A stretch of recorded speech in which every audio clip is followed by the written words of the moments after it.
one of the challenges that I think we're going to face is that by having it be, but by increasing the incentive for investment to show what are the co-benefits, so that when people are investing in these zones, they're doing so for reasons above and beyond just hazard mitigation. They're doing it because it's getting them something else, and that may motivate them to do it. When, just going back to my drug addict analogy, you know, getting clean is a wholly righteous goal and objective that someone should have, but their main driver in doing it may actually be being able to see their kids again.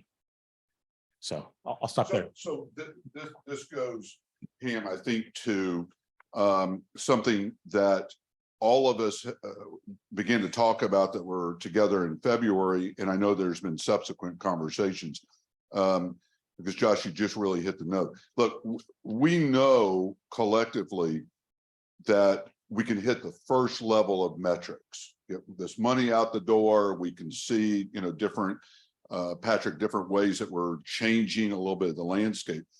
I think what we really are talking about is the secondary and tertiary cost benefits and right. Outcomes, right? Which sometimes are, hate to say this, sometimes when you hear secondary and tertiary, it means that they're really not as important. If you look at the economics of what we're dealing with, they're just as, and sometimes have more of an impact on the first one, right? So not stealing anything that Rod will talk about or that we'll talk about as it connects to pieces of it, but we know if we fix houses differently, we're going to reduce the likelihood of mold. If we reduce the likelihood of mold just because we really think that people should live in healthy environments, we're also going to reduce the amount. Y'all been doing this. Pew's been looking at some of these things, these secondary and tertiary benefits, and that is we're going to reduce asthma, pulmonary, allergy, which means that while we're here talking about sometimes just the property casualty and business continuity and all those kinds of parts, there's a significant aspect of this that's health related. Absolutely. Am I making sense? Absolutely. Anybody? Some comments, thoughts? Curb cut effect. It's the curb cut effect, right? Yes. Like, you know, you're fixing one problem, but it has multiple benefits across the spectrum. Right. But the thing is that we have to be able to articulate it. One, people up on the Hill, that I want to keep giving us resources and authorities, right? But also we have to know where we're heading and when we get there. Yes, ma'am. And there's a thing on, should be, if not, Patrick will bring it so that folks online we have can a limited number of them. So there you go. And say your name just so folks can. Okay. Hi, everyone. Chauncey Willis with the Institute for Diversity and Inclusion and Emergency Management. I'm so glad we're having this discussion. Unfortunately, I missed the discussion in February, but Ellis represented for our organization. One of the things that I was curious about, and obviously we do a lot of work with the communities, and there's oftentimes a certain tenseness between the community and the government, because those are two entirely different perspectives usually. Right. And, you know, I can think of certain communities where one side of town was designated as an opportunity zone, and the other side, the more impoverished, the more Black or brown side, was not designated as an opportunity zone. And so when the government is, when the state government was in charge of selecting opportunity zones, it was very political and problematic and caused further harm to many communities. So my question for the group was, in crafting the CDRZs, how can we ensure that equity is prioritized, understanding that equity cannot be standardized? These have to be community crafted solutions, and they have to have enough flexibility to address the needs for equitable outcomes for everyone. Pam, we heard a little bit of that, you know, in the regional town hall a couple of weeks ago in Houston. So yeah, and that's something, you know, so we're working very closely with the CDRZ team at the White House, you know, because there's a lot of confidence in the CDRZ tool, but again, it's not perfect. And so, you know, we're looking at different data sets, but one of the things, one of our colleagues has been working with DOT on their Justice 40 initiative and how they implemented it. But again, they kind of pressure tested their implementation in DOT and kind of like adjusted their data sets as they were implementing it. And so that's something that we've been looking at it. But again, it's kind of like pressure testing it truly, because you start to see as you implement it, wait, this isn't right? Like we aren't getting an equitable outcome. We need to adjust. This isn't getting the right solution. And so you do have to adjust it. And so I think that that's something that we're very, very sensitive to, is that you can't just say like, oh, but that's what the data shows us. If the data's not giving you the right outcome and you know it. So that's why, again, you got to rely on the community to be like, that's not right. And so we are very, very sensitive to that you just can't be, I guess, a data purist, right? Because there are inherent inequities in the data. And particularly we are finding that as we are dealing with territories and tribes, because there just isn't, the data is not pure. And so it's something we are very, very sensitive to. Let me ask real quick in the mayor's, but can I, Richard.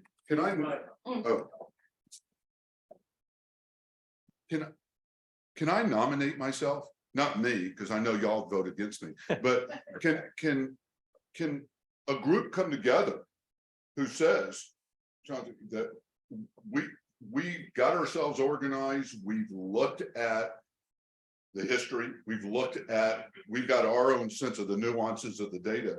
Can I come forward to FEMA and say, look, we'd like to be designated? Or how does that process work of coming forward and saying we would like to be considered?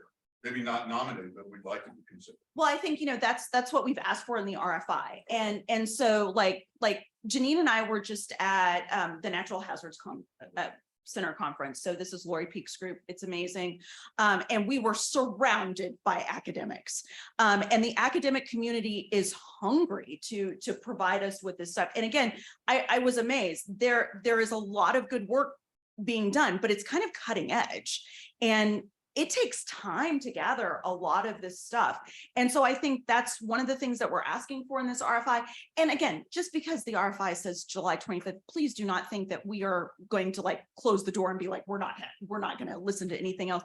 But I think that's just it, is we are looking for people to come together to be like, we are doing work in this area.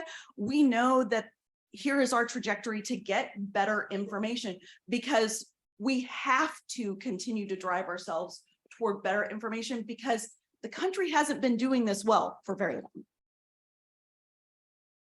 Mayor?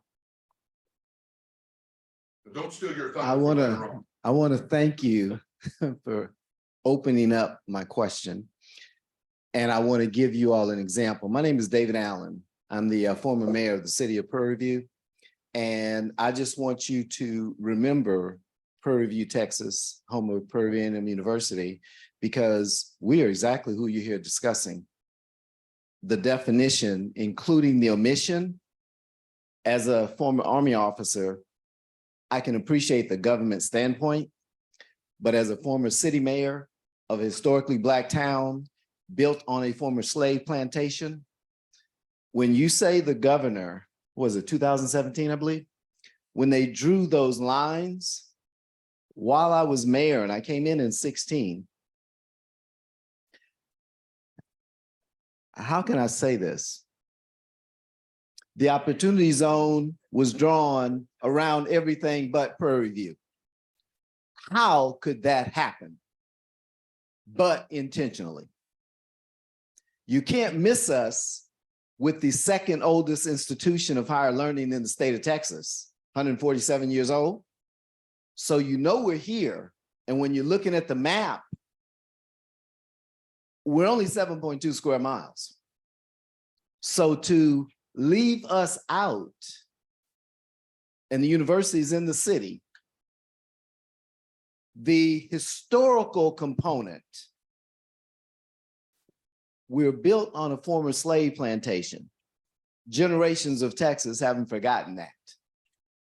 Why do you think we're still a historically Black town? Unfortunately, we're being intentionally left out.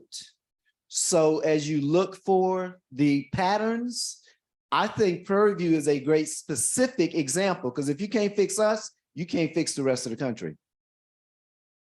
Because looking at the stats from different agencies, their statistics, and they're studying cities and people in the cities like Prairie View. So you're going to need a few specific examples, or you'll have no idea whether your model is working or not. Because other than that, you're going to get what you always had. And you're going to have people like us who are left out.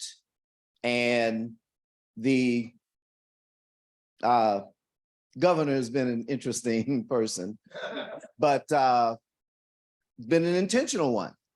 I mean, I had to deal with that while I was mayor. And I did some things that supposedly, the governor said, well, we can't do this.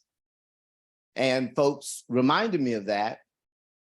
And I said, well, the governor's office has my phone number. I'm not that hard to reach. But my responsibility is these elder residents and these seniors in this town, and how he chooses to operate the state is on the governor's level. How I choose to operate my city to keep my people safe is on mine. But to have us excluded, it hurt me in 2017 to see this map, because you tell us to rise above this and to pull ourselves up by our bootstraps. You got to have boots before you can pull them up. And to intentionally leave us out of things like this, so that when you come here in Washington, D.C., we used to live in Washington, D.C., by the way. We moved to D.C. from Fort Belvoir when my dad went to Germany after we came to the United States from Panama, where we're from. So I'm familiar. I'm going to hang out with my cousins. They're still here. My dad's from Snow Hill, Maryland. But those specific examples, and there are others, but again, typically, think about it. David, If you had not invited me, Right. we would not, the people you're studying would not be represented. So I dropped everything. He said, can you be there? I said, count me in, because we need to be here. I work with and represent a group of historically Black towns and settlements, and a World Conference of Mayors, a small African-American mayors group. We discuss this stuff. We discuss our need for resources before, during, and after. I went through Hurricane Harvey. I cried after I left some of my people's house because I couldn't do anything to help them. And we had no access to resources. Often the check comes to the governor, the state, possibly the county. No one knows at the city a check was even cut, much less did we get what we were supposed to get. And historically, we have not. I mean, yeah. You're stealing your thunder from your next part. So hold on. Okay. Because I want Pam to hear this, but don't lose thunder yet. Okay. Okay. Because I know you enough now. You're beginning to start preach, and which is a good thing, but I don't want you to lose the thunder yet. Sure. Yes, sir.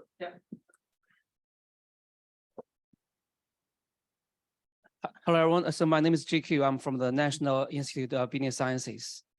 So I do have the privilege, just came back from the natural hazard workshop with Pam and others. So I have been sitting in this kind of workshop quite a few. I learned a lot. There's something new just came to me. So this is a closed door. So I'm going to propose or suggest something new, maybe is on the process itself.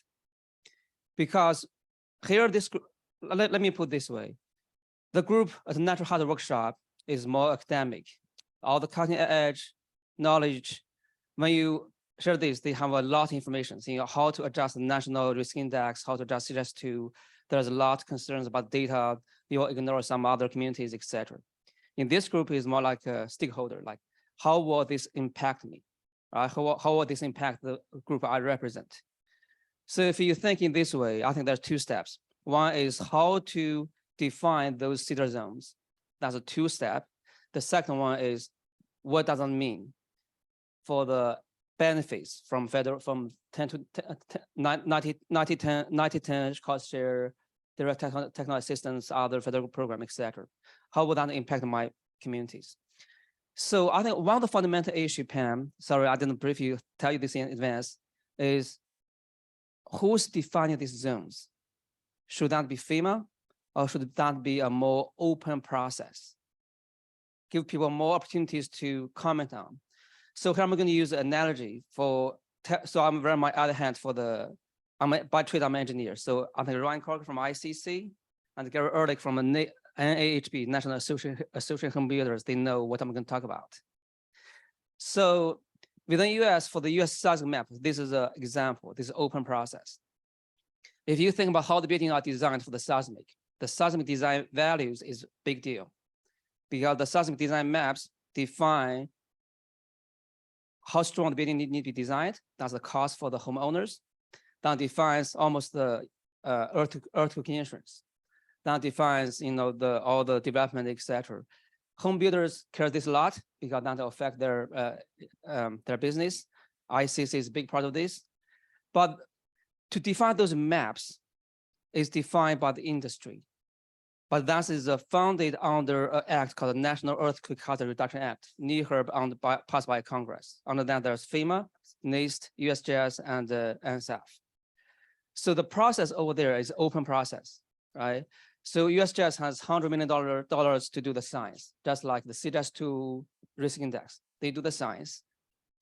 The science is science. They can have 100 models from 100 university. But how that will be translated into the practice, that's the engineer part. That's FEMA process. It's called NEHRB provisions within FEMA. So in that process, they bring about over 100 national experts. So the academic practitioners, researchers, code officials, all the SMEs who will work on this. So it's the engineer community plus the science community. That's the USGS, all those science.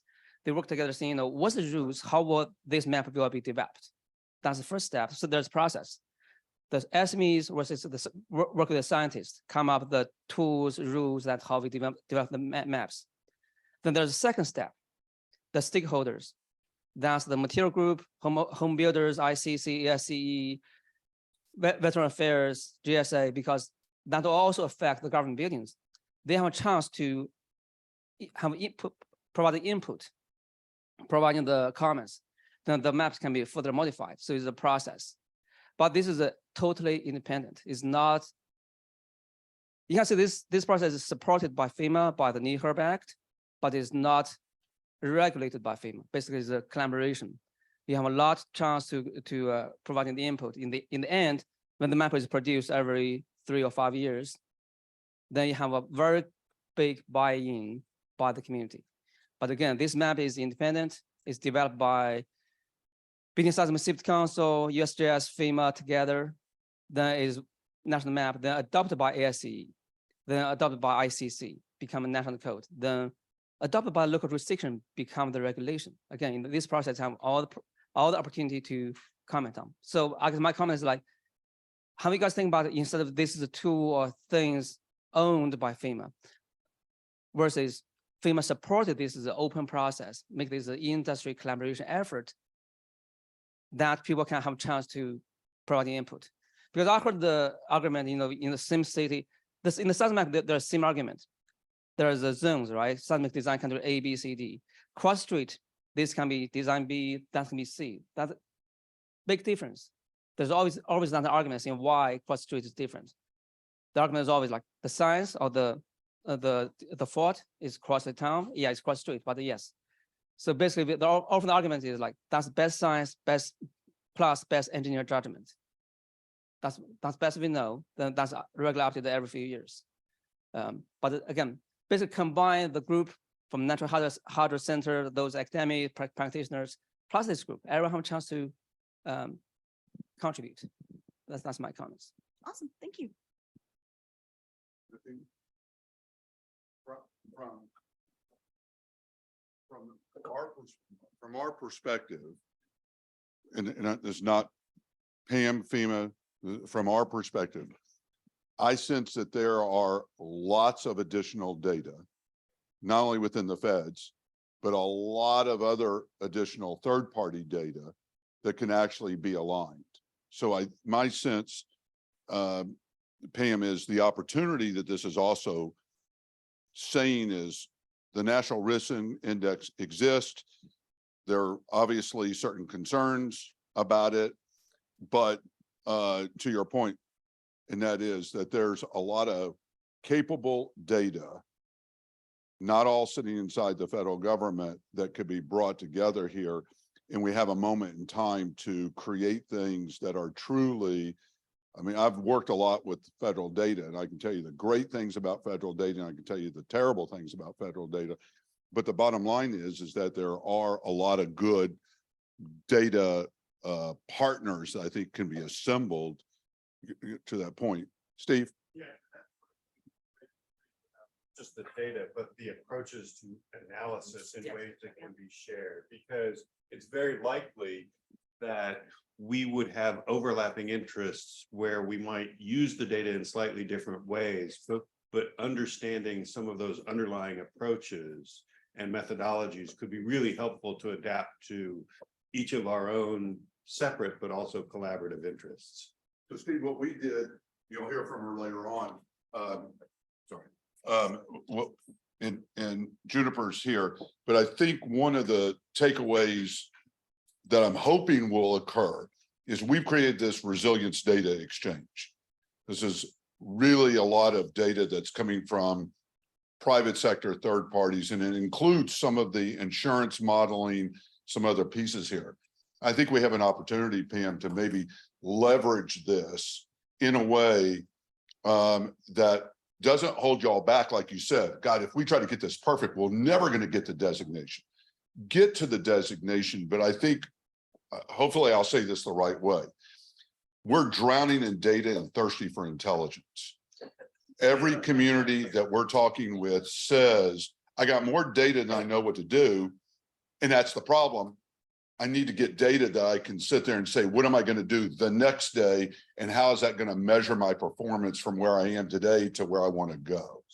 So I think one of the features there, I don't know whether it's features or bugs, but when we shift to thinking about methodologies or approaches, we creep into the land of intellectual property where people are a little less comfortable sharing. Right. So if there's some way that this group or some sort of collaborative approach can share some of the capabilities or context without giving up the intellectual property, Right. and find ways to make those links so that we can Steve, this share has been, methodologies. this has better. been done before. I know y'all started, Stuart, y'all started looking at this. Look,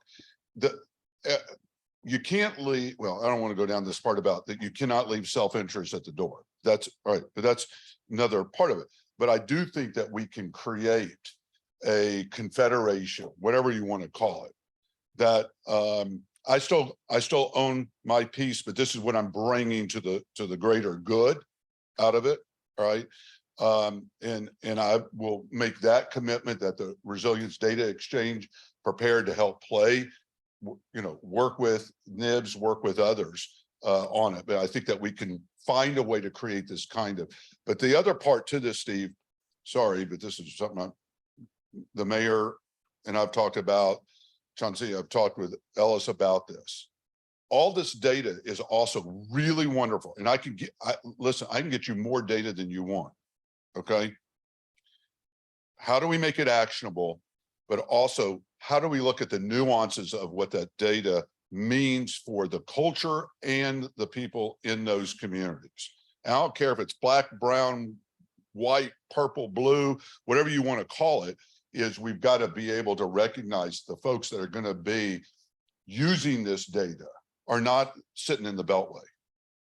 And they're not sitting in the governor's office. They're not sitting in these government. They're the folks who ultimately have to look at this data and be able to say, this is helping us, if I'm saying this right, is prioritizing what we're going to do and helping us truly measure if we are making these changes. Yeah, transformations. And if I may, I mean, Yeah. I also run the Homeland Security grant, so we have to disperse grants based on risk, threat. And they have to be universally applied across the country. So we have amazing data for like Alaska and certain areas of Alaska. There are communities in Vermont where we've got amazing data for just that community in Vermont. So we need universally applied across the country and validated that we can use at the federal government level. So understanding, yes, we are flush with data, but a lot of it cannot be applied by us. Right. So So there's just, I think we've always, when I was at EDA, Josh, same thing, is we have to have a base. Congress wants that, people want to know that we're kind of having this baseline. But as soon as we finish with the baseline, I got to be able to say, to any of the communities, we would hope that this process opens up the opportunity for that data to not only be field tested, but ultimately to adapt to the nuances. Right? Any other questions? Because I want to keep us moving on our agenda, and I don't want to lose also Pam's. Yes, sir. So the one question I wanted to get to is actually just a request, and I'll probably follow up afterwards, is there a way that we can get into the working level data methodology development groups so that we might be able to use different angles of the similar approaches to digesting data? So you're building it up towards this risk index and towards specifically designating the community disaster resilience zones, but some of your federal partners, us in particular, might want some of the slightly more raw products as adapted to our needs. So it would be nice to, if there was some way we could engage in a productive fashion on sort of really the working level of data Okay. implementation. yeah, that is well beyond my understanding of the data.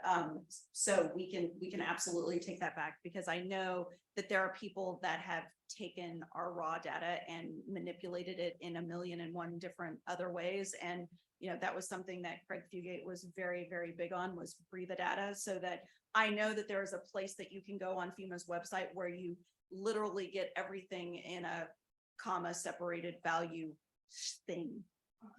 Yeah, and just, I will want to know more about the data dictionary to actually use that. So I think there's a connection point on some of the things that NIBS is doing, but also some things that within the scope of. Pam just did what I always try to politely say. Steve. I have a government English degree from the University of Texas, which qualifies me to be a dog catcher in Throckmorton, Texas. But we're going to get you the answer. Yes. Was that what? Yes. Did I do that right? You want legislative analysis? I'm your girl. Data, not your girl. But there's a connection. Yes, absolutely. Pam, thank you. I know you're going to stay for just a little bit longer and then vote. What I'd like to do is keep on moving in our agenda. So thank you for your.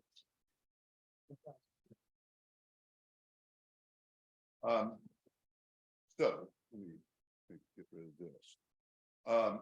Jane, if you don't, instead of coming up here, if you want to stand from there. All right. So here's what we thought we would do, is keep on moving. And let me say, in front of the mayor, what his passion, did not want to cut him off, but what he also wants to share in a little bit gets even deeper into some very specific examples of where I think each of you will find how this goes to what ultimately a pilot or demonstration zone looks like.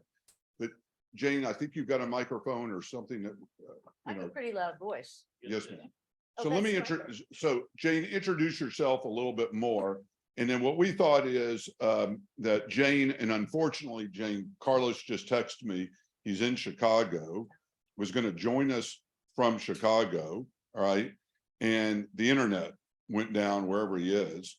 So he was going to try to do it by his phone, and he thought, so I will share. And then Rod is also here with us and has a couple of observations and pieces. So Jane, please. It's a pleasure to be here. I absolutely love talking about Project Impact, even though it's no longer with us, but I'll try and be short because what I've heard this morning, even in these first sessions, are a lot of things that we struggled with at FEMA for a long time when looking at community-based mitigation programs, especially pre-disaster.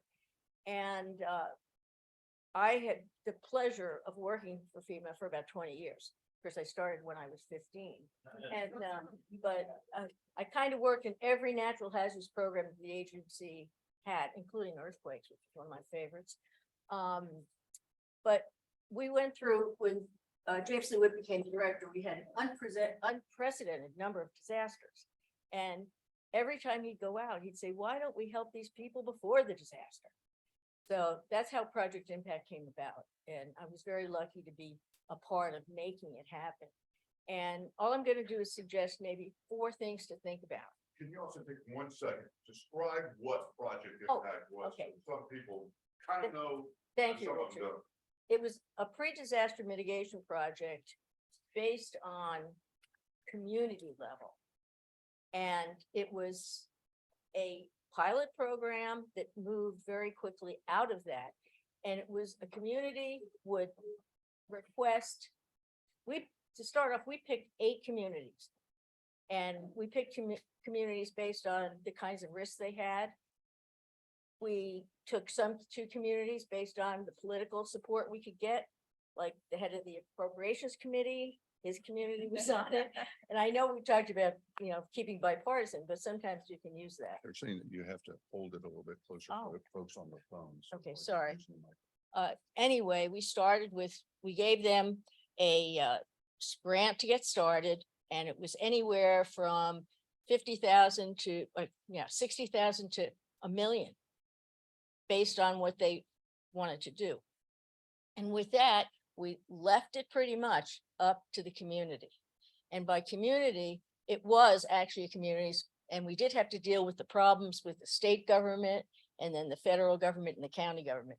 But the thing that made that program a success was not so much the seed money, but how we got it moving. And in the first year, there was 8 communities. By the 3rd year, there were 272 communities. And if the program hadn't been discontinued for political reasons, when there was a change in administration, we were planning to get every single community that was in the National Flood Insurance Program to be part of that. And that's over 20,000 communities. It never made it to that. But the 4 things that we asked the community to do was, number 1, put together a team that would work together on looking at the risks, and communities generally know their risks. And it's not always data driven, it's personal problem driven. But anyway, put together a team that includes every part of that community, not just the government, not just the private sector, but the university community, nonprofits, and come up with an idea of what they want to do.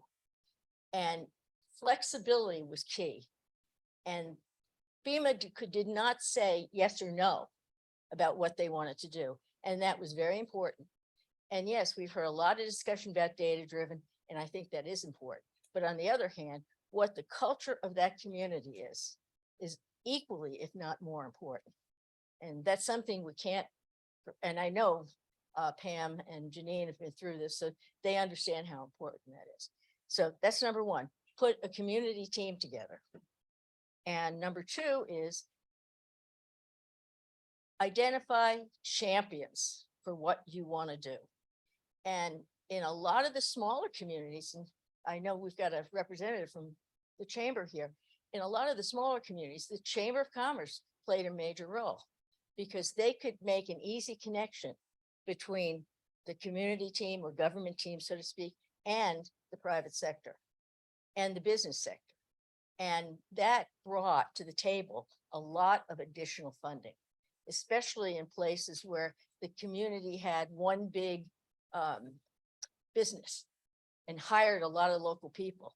A lot of the places that were most successful were places where, like there was an airport, or there was a major, like in Georgia, a lot of the utility companies became significant parts of the team, and they became champions. And they could tell their other parts of the company and other, in other communities across the United States that maybe you should look into getting involved in this. The other thing we've talked about, technical assistance is very important, because you will have people in the communities that may not necessarily know how to do things, or how to work with the government, or how to work with the private sector. So technical assistance is important, but once again, it's not so much data driven. It's helping people know how to connect with people in their community that they may never have worked with before. Then last thing is really request that those communities and those census districts tell people what they're doing. Tell people in that area, tell people outside of that area. And also, as part of that, have some form where these census districts can collaborate with each other and find out what's worked here, what might work there. The best thing about Project Impact we kept hearing every day is it was flexible. You let us do what needed to be done because we really know better. And sometimes, and it's said by several different people, the data may not support what is going on in that culture, in the culture of the community. So you need to allow that to happen. And it was just great to have been part of that.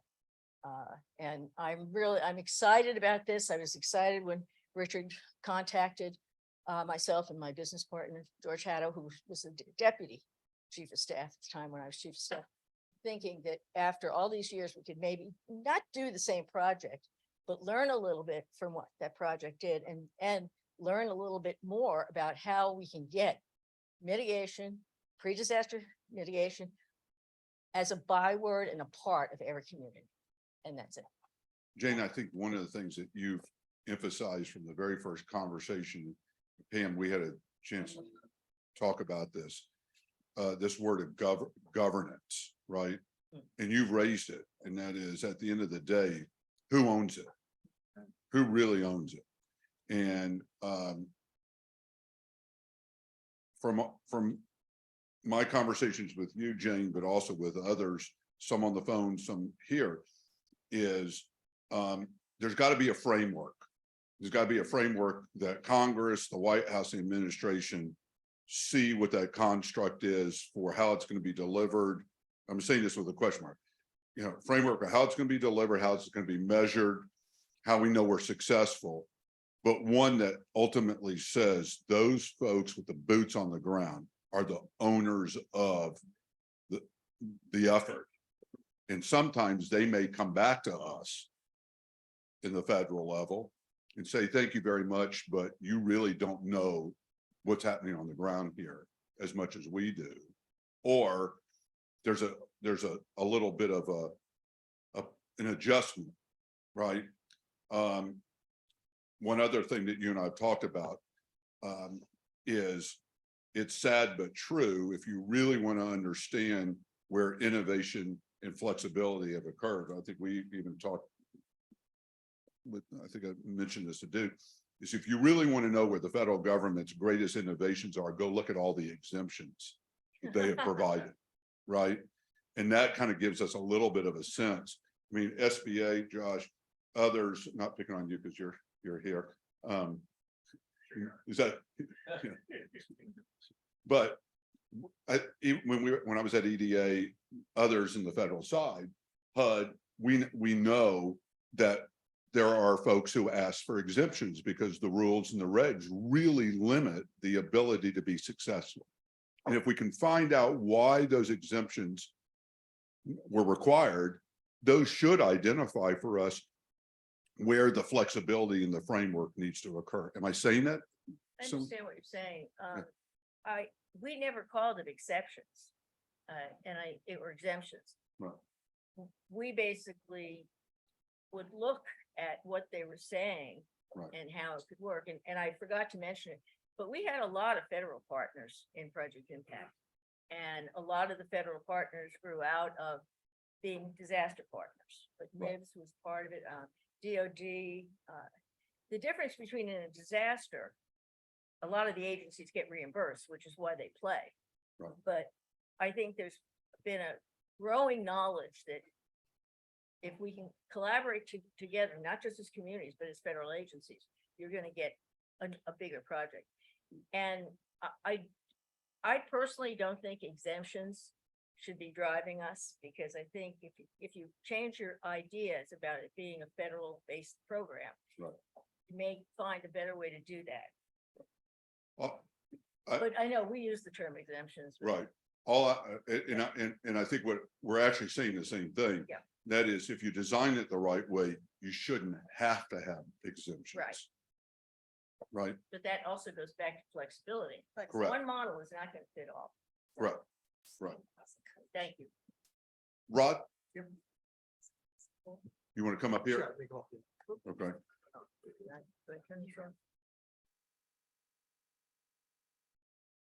And you just put you on the first slide. I am thrilled to be here today. I'm a person from the private sector. I only got paid when I got stuff done. Okay. I could be the greatest consultant in the world, but don't get paid for that. My specialty has been working on complex risk, but also catastrophe risk. I represented FM Global for almost 4 decades. They're the leading loss prevention company in the world. There's a lot of stuff that needs to be done. We've talked about scaling resiliency. Incremental improvement is not going to move the dial. There's a need to harness the private sector, the ideas, the processes, and the capital. Okay. We've heard a lot about this morning talking about this, because nothing's going to move the dial unless we get broader engagement. And think about the CDC. They were able to access the private sector, academia. Look how fast they created the vaccines for COVID-19. Or look at the railway collapse in Philadelphia just a few weeks ago. People coming together can really get a lot of stuff done. And we have to change our expectations. We have to raise the bar in terms of what we think is possible. Because when people collaborate, this gentleman mentioned the 100 people, the think tank. FEMA does not have to be the one like the Charles Atlas holding up the world. Okay, it's going to take a village, and that's where we got to get the expertise to allow FEMA to go to that.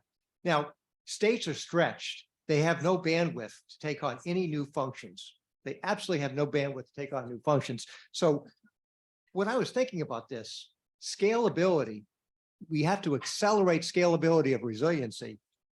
I always was going to retire and teach history. And I never got to do that. I was too infatuated with making money. And but I was going to teach. I have 4 kids, and I'm always teaching some way. So I said, every state has universities, and the students.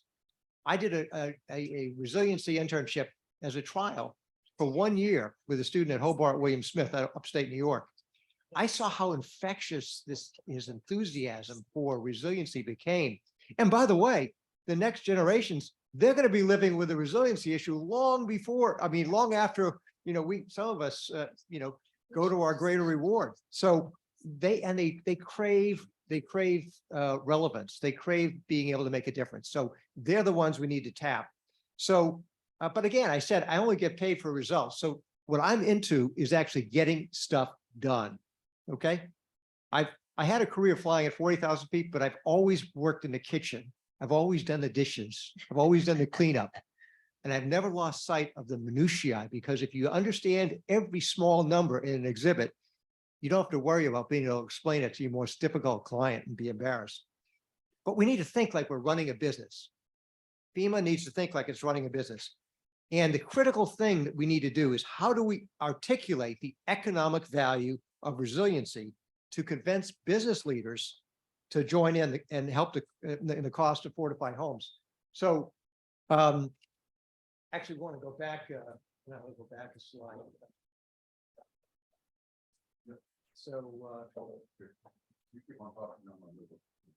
So we need a tangible success story. The only thing in business that moves the dial is success, tangible success. So I drove around Alabama for about 2 years. I was working for the governor of Alabama, the insurance commissioner, and I said, we can get private businesses, Airbus, Boeing, to kick in for helping to provide employee mitigation grants and help them fortify homes of employees. And for the gentleman from the Department of Defense, there's Austal in Mobile that makes a whole bunch of these attack landing crafts.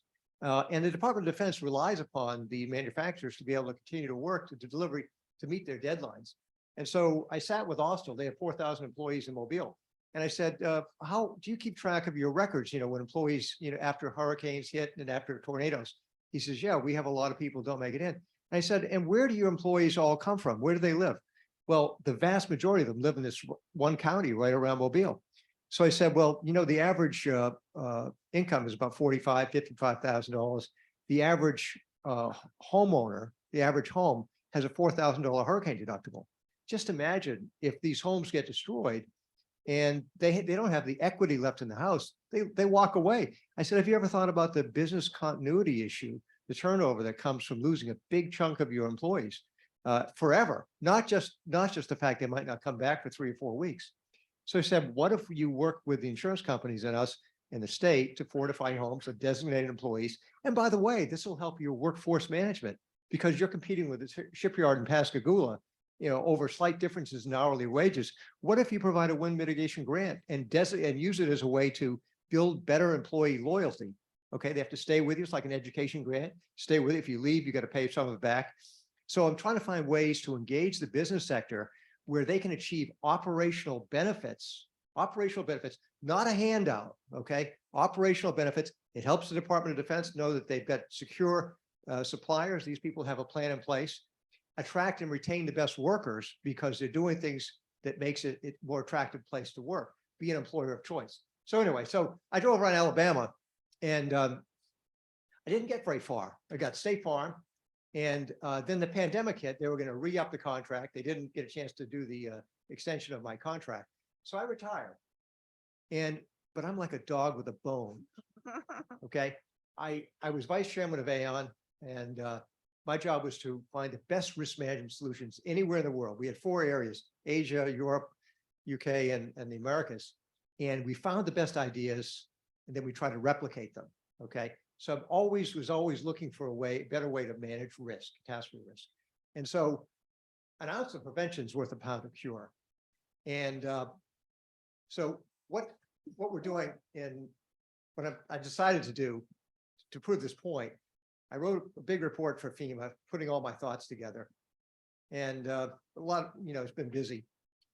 But what I realized is that homes, you know, fortifying homes, if we can show a successful way to engage the private sector on something as simple as homes, it can then be replicated on a broader basis for the cedar zones, you know, dealing with other issues. But every cedar zone is going to have homes. So it's a common denominator. So here's what I've decided to do since I come back to the point where you got to get results. You've got to show a proof statement. So we're focusing on doing 2 demonstrations to be executed this fall, okay, to be done this fall, not sometime in the future. And some of the things that will have benefits for the cedar zones is we're looking to remove barriers, okay? Because I sat down and I got a lot of grief from my kids and my wife. He said, why are you going through a side-by-side comparison of the brick PDM application versus the best practice in the private sector? Don't you know that nobody at FEMA cares about what you think? And I said, well, and that's my wife speak. I'll have you write a note to her later. So I did a comparison, 45 pages side by side, and I realized that so many of the questions I ask in FEMA, and they're all sort of, nobody ever takes away questions. They always add on specific questions when a special issue comes up. So I took the perspective, I looked at it, best practices, and there's only 2 or 3 questions that we needed to do a workaround on, but I put together a streamlined approach because in treaty reinsurance, that's what I did for my career. The treaty reinsurers represented by the RAA, one of the best lobbying organizations in the world. And he didn't pay me to say that. Scott Williamson is the smartest guy in the reinsurance analytical world. But treaty reinsurers establish parameters for insurance companies, and then they give them capacity. So it's like FEMA is like the reinsurer giving capacity, to the states, but you have parameters and spec what you expect. And so what I did was I came up at the end of my side-by-side comparison and created a streamlined approach that we would apply with data categories. And if you look at it, I've got a copy of this report here where I lay out the macro categories of information and the micro categories by location. And actually, there's no diminution in a fiduciary control for FEMA, okay? But it streamlines the process. Because one of the other things in life I realized, if you make it easier, not less robust, but easier for states to access funding, they will access the funding. But they still lack the bandwidth. So what do we do about that? Well, we create student resiliency internships because the students they're going to be so excited because we're going to have teams of executives who've retired or senior people who are passionate, like I am. I'm a little bit passionate about this, to be able to meet with the students. We're going to do 10 weeks of lectures. We're going to have discussion groups offsite, and then we're going to harness these students to go around to 20, 25 businesses in Mobile. But instead of walking into those meetings with those businesses, just coming in looking for a handout, we will have prepared in advance what makes their business tick, and how can we articulate the economic value of resiliency of homes to those businesses, helping with business continuity, helping them with workforce management, helping them help the community by EMTs or first responders, healthcare workers. Businesses like to do that because of branding, or because if I'm Mercedes and just built $1 billion plant in Vance, Alabama, I have more than a passing interest in the continuity and in the resiliency of that community. You spend $1 billion, you're not picking up stakes anytime soon. So you got to have these discussions with the CEOs. And it's usually, I would go in to see initially the HR manager, but you also want to see the risk manager. So you come together, the nexus is the CFO. But I actually, one step better, like to meet with the CEO. But it's tough to walk in cold, especially as a Yankee down in Alabama. But but that's what I did. I did this for 2 years, and I was frustrated because I knew I was onto something, and I didn't want this pandemic to just shut it down. So this is what we're going to do. So we're going to go through, have lectures, discussions, proven. We're going to educate the students. And by the way, this is not to use this. We're going to pay them a stipend because I think they should be paid. I think that's a matter of respect for their time. And we're going to show them how to articulate the benefits of resiliency. We're going to approach targeted companies to fortify their homes. We're going to focus on operational goals. These are, and by the way, Pork Creek is not a company. That's the Indian nation, and they were very, very interested because they're very interested in protecting the homes of their members. These are big companies. Now, instead of walking in like I did before, just with my, a nice slide deck and saying, we'd like you to help contribute to fortify homes of employees or first responders or whatever. That's a tough sell, even if I wasn't a Yankee in Alabama. So I don't know whether you guys know this, but enlightened self-interest is alive and well. Enlightened self-interest is alive and well.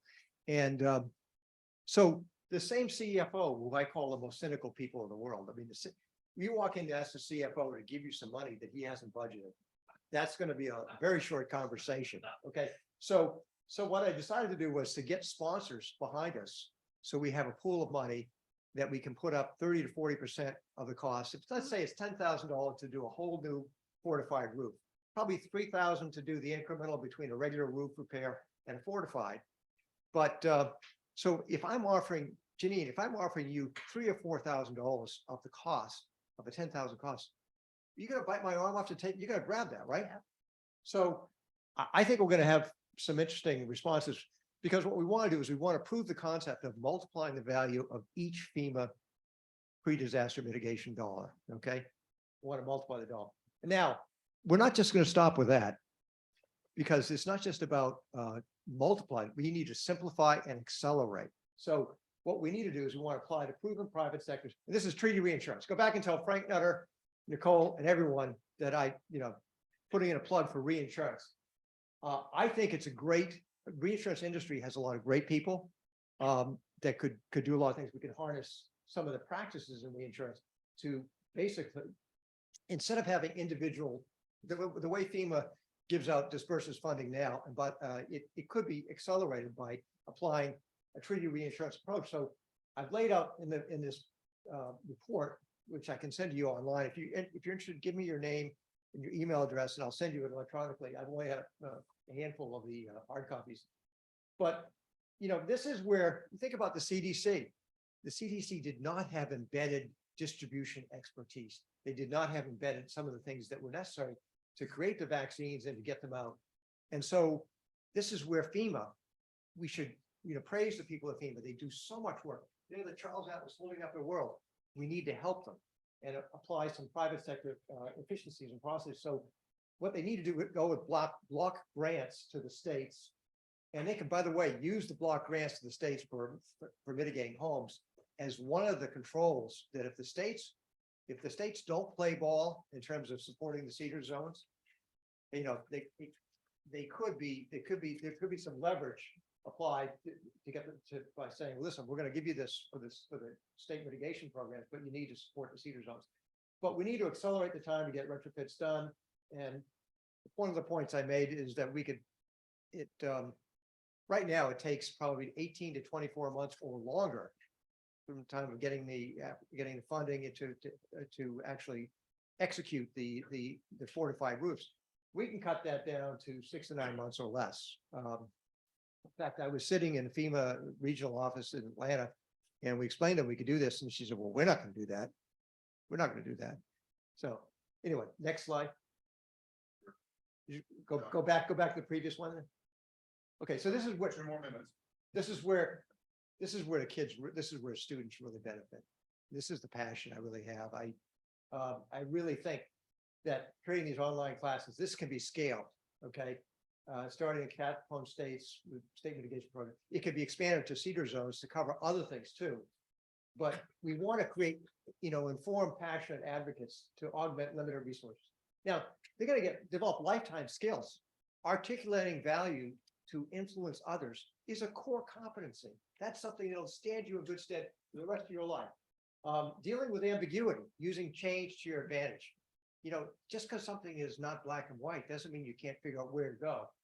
People have to think. That's what liberal arts education used to teach you, is how to think, how to solve problems. Project management skills. We're going to get stuff done. We're going to have communication protocols. They're going to understand on these 2 teams, we're going to divide each city, what they have to do, and you can't let your teammate down. So you work till 2 in the morning, you get it done.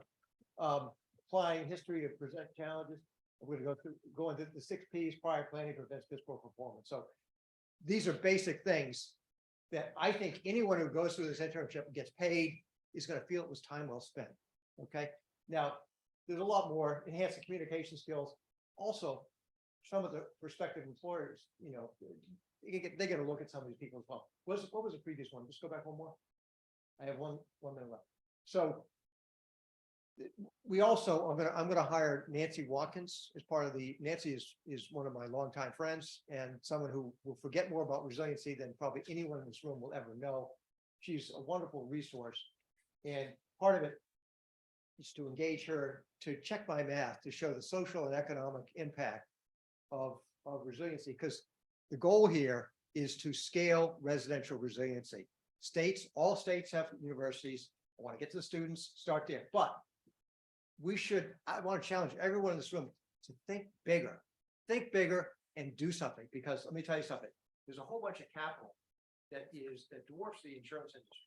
It's called ESG capital. Lots been said about it. I don't want to be too grandiose in my comments, but there is an environmental and a social benefit that's served by keeping roofs on houses. The roofs come off houses. There's a lot of toxic waste that goes into landfills and streams. It's bad. And there's a social benefit because you save the lives that are being disrupted and all the medical diseases that come with secondary and tertiary costs. So one of the things is that as we build portfolios of resilient risks in different parts of the country for different perils, So for against hurricane and tornado in the east and Midwest, against wildfire and against earthquake and flood. As we build those different portfolios of resilient risks, which serve environmental and social benefits, what does that do? That opens up access to a source of capital to absorb catastrophe risk, which dwarfs the insurance and reinsurance business. Now, turkeys would not normally vote for Thanksgiving. When I say that is that people who are selling insurance, okay, I'm retired, so it's like the cart that you've got to lay it all out now, but turkeys wouldn't vote for Thanksgiving. So by that, I mean the insurers and brokers, typically they like to grow their premium. They don't want to do something necessarily that's going to cause a sharp reduction or a systematic reduction in premium, because they're evaluating their income comes in based on premium income. So what I am doing with CEOs is to articulate the value, what's in it for insurers. I've got a paper on that, how they benefit by mitigating risk, by reducing their premium income. You give up a little bit of premium income to enhance your profitability, because ultimately it's the underlying volatility of the losses that they get hit with that makes the difference as to how they're profitable, not necessarily the top line growth. So but accessing ESG capital is the panacea, that's nirvana. But as I say, you start small, start with students, building resiliency internships to provide the bandwidth for the states to do something. Otherwise, say, well, I can't do that. They do it, and then we get all these states together up at the Harvard JFK School. We show how they can accelerate resiliency. And I'll tell you something: if someone has easier access to funding, if a state has easier access to funding, and we give the manpower and the ways to do it, we can take these ideas and translate them into action. Because last time I checked, we got to get moving. Perfect. Thank you. Thank you. So One of these, just let me know. Okay. So a connection point to why I thought it was important for not only Jane to share how Project Impact had moved forward is I keep on saying, Jane, we're not really doing anything really new. We're just doing it new in the context of today in certain different circumstances. The other part of it is that who's not here is the U.S. Department of Labor and Employment Training, which has significant apprenticeship and internship dollars. But we also know that a number of the federal agencies also have workforce training certification dollars. So I do think that this idea of incorporating this type of resiliency scenario, and this is very, using a very specific example with lots of impact, that goes from HBCUs, MSIs, community colleges, four-year institutions. We have a chance, and I don't know what the status, somebody in the room may know, Chuck, you may know, but the Climate Citizens Corp did not really go into the infrastructure bill, but there's some sense, I think, or somebody's saying that there's one of the agencies, somebody's trying to kind of revive it or something, but yes, sir. This is an issue that seems to be falling between the cracks. Yes. Because in the industrial base, we're seeing workforce shortfalls is a huge problem, both geographically and generally. Right. And so, but it's not clear what authorities really fuel that recovery. Right. or development of workforce as it would need to meet, in our case, industrial based needs, but more broadly, the needs of the community. So I think again, a takeaway, and Pam and Victoria and I have talked about this, and that is that there is a significant workforce training apprenticeship component to all of this, and how that gets incorporated. I'm going to keep on going. Any quick questions? All right. So let me yeah.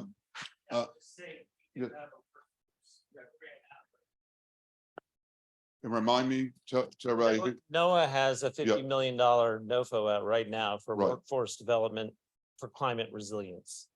Perfect.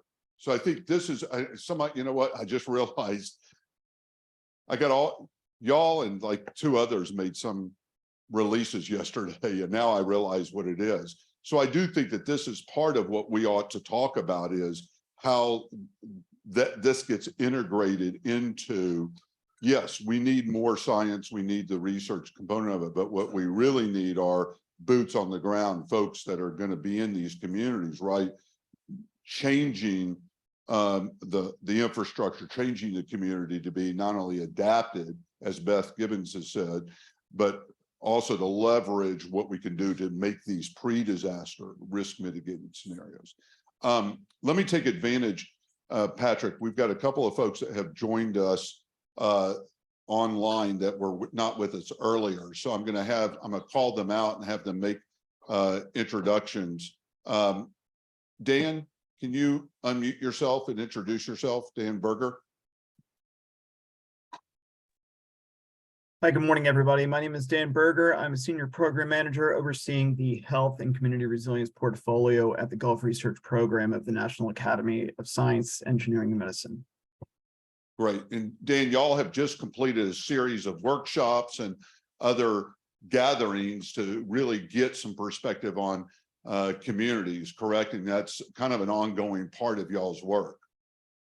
Absolutely. The majority of our health and resilience portfolio focuses on applied research, but also community engagement and capacity building. So all of this morning's discussions are highly relevant to our programmatic interest areas. Great. Thank you, Dan. Brooks, can you jump on live and introduce yourself? Sure. Thank you, Richard. Brooks Nelson. I'm with Walmart and the Walmart Foundation. I sit on our community resilience team and lead all of our disaster preparedness and response work, both from our corporate philanthropic work and then the Walmart Foundation. Great. Thank you so much, Brooks, for being here. Anita, can you introduce yourself?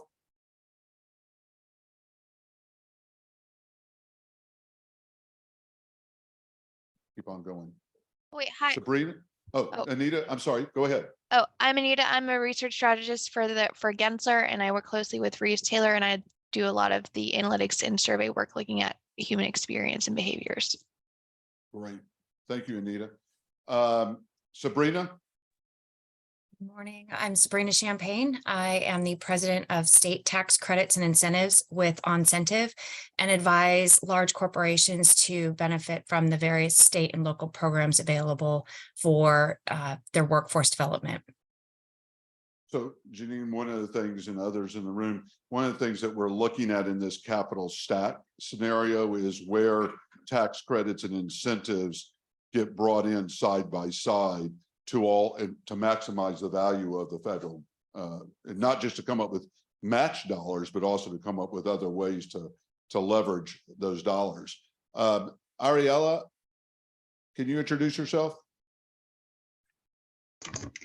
Hi, I'm Ariella Zeikerman. I'm an advisor to Janie Bavishi, the Assistant Secretary for Oceans and Atmosphere at NOAA. My home office is in the Climate Program Office. Great. Thank you so much. Last but not least, before I introduce Steve, can you introduce yourself? Sure. Good morning. Hugh Darville, also with Gensler. I'm a government and defense practice area leader and one more retired U.S. Army officer. And I guess I should say that one of my favorite pastimes, director of curricular activities, is to have discussions at length with Reeves Taylor about resiliency. So, glad to be here today. Next time I see you, I'll just back the car over you a second time. Okay. Last but not least is Steve Caruth. Steve, thank you for joining us, and introduce yourself, because I know you're going to be playing a role in the handoff between Pam and here. So Steve. Yeah, sure. Steve Caruth. I'm the senior advisor in the mitigation directorate, but I'm the program manager for community disaster resilient zone implementation and program, and working for Pam as the accountable executive. Give a little bit of your background as well, Steve. I think it's. I've been with mitigation on and off since 2007, and before that, I worked as a contractor supporting FEMA mitigation activities. I took a break between 2011 and and 15 to be the senior emergency planning officer at the U.S. mission to NATO. Fantastic. Thank you, Steve. Sorry it took a little bit to get you on, but thank you for being here with us. Let me, so Gary, can you, I know you've got your hand up and glad that you're here. Gary, Ehrlich? Yeah. Yeah, just I had a quick question or comment. Please. Yeah, ahead. just the end of the last presentation there was mention of, the need for workforce development. And so I just wanted to quickly toss out there, people didn't already know. Obviously that's something that we are concerned about because we need someone, we need people to build homes, but we have a Home Builders Institute, hbi.org. That is our 501c3 arm that kind of leads a lot of our workforce development efforts, from the nonprofit side. They have existing partnerships already with Job Corps. They're working with Women's Bureau, other things, but as we talk about some of the funding partnerships, private public partnerships that may advance mitigation, they may be a good resource for some of you to look at for for partnerships to address the workforce development side. Carrie, can you put some of those links into the chat? I did. I put the HBI. I did. I put the HBI link in the chat. Perfect. I didn't mean to interrupt you. I just want to make sure we got those in there. And then you got it. And then Beth, I know you've put Beth Gibbons has put a couple of other items relative to workforce and adaptation. And I want to make sure, Rod, we get you and Beth connected. But as Beth is saying, Beth, you want to jump in or? Yeah, I mean, I dropped into the chat the knowledge and competencies framework from the American Society of Adaptation Professionals. I think when we're starting to talk about the development of training programs around adaptation and resilience, we don't need to start from scratch on this. It's something that's been getting developed over the last decade. There's a really fantastic standard for the knowledge and competencies that adaptation and resilience professionals ought to hold. And I guess I want to just add another thought to that. Well, I think it is an excellent idea to be looking to students to be coming into these kinds of ideas as core and fellowship. And I'm involved in the development of climate core in 5 different states through the Farallon strategies. We support this in the states that I listed in the chat earlier. It's also really important that we're thinking about the retraining and retooling for people throughout the course of their career, and also creating opportunities for people to pivot into resilience positions when they are later in their career. Young professionals are excellent, and senior and mid-career professionals, I don't want to say that they are better, but they certainly can come with a type of lived experience in their community that is more meaningful when we're engaging around what does resilience and a community really need. Somebody who has been there, who's lived there, who has seen change, who can kind of draw from that, as well as through some kind of additional training around the principles on resilience, and in this case, how do you structure the kinds of programs and funding and stacking capital? Bringing all those pieces together is necessary. So I just want to caution us from over-focusing in career development on only new entry professionals, and recognizing there's a lot more people out there who can come into this space and really accelerate our work. And I think, Beth, you're stressing a good point, as you always do, that there's a lot of upskilling, there's a lot of pivoting, and so there really is, I don't know if you want to call it a pipeline, but there really is looking at the whole of the workforce, and in a sense, the skill and talent pool. I think that's what you're emphasizing to us, that we need to really find how to plug the federal and other programs, in other elements into this. So thank you, Beth. Yep. Lindsay, I'm doing this and I didn't send you a note, but as having a perspective, as we've done kind of from the private and the philanthropic sector, can you give just a few minutes of highlight of the summit that y'all did up in Canada, and some of the pieces that were kind of discuss, because I think y'all assembled such a great group of not just real estate, but a lot of folks. Can you share some of the takeaways, pieces from that? Sure, happy to. So for folks who aren't familiar, the Urban Land Institute, ULI, we host an annual event called the Resilience Summit. It brings together the full real estate spectrum. So investors, developers, architects, engineers, public officials, anyone that touches land use to our event to help uplift new strategies, emerging challenges, and how we can work together to better prepare our buildings, communities, and cities for the impacts of climate change. We were in Toronto in May. We're going to be in New York City in April 2024. We love to collaborate with many of you on the program for that and hope to see you there. And this past one in Toronto, we looked not only at the hazards and environmental challenges that come with resilience and adaptation, but also at the social, economic, and environmental co-benefits, recognizing a lot of what we've been talking about today. Is that what you needed? Proceedings, are y'all putting together proceedings, and can you share those when y'all Yeah, have them ready? absolutely. So uli.org/resilience summit has our archives, and we're currently compiling findings from this year's event, and we'll be posting it there as well as sharing it widely. So we'll get that out to everybody. Sorry, I know I did, but I figured you know how to skate with these. So Happy to. yeah. Yep. Thanks, Richard. Let me keep on going, and then again, asking. I think y'all are realizing that if you don't ask a question or jump in, I will call you out. I want to also play off what you just said, and that is maybe not exactly, but it goes back to this idea that when I've listened to a number of y'all's gatherings, yes, we're talking about the built environment, but the built environment is not just the brick and mortar, not just the concrete and rebar, and I think everybody knows that. But it's also how these other strategic scenarios, and Chauncey, this is where I get into this idea of thriving, not just surviving. All right. And so what we've heard, during the last roundtable and since, and part of what, we've been sharing with FEMA and others, is that we've really got to look at these places.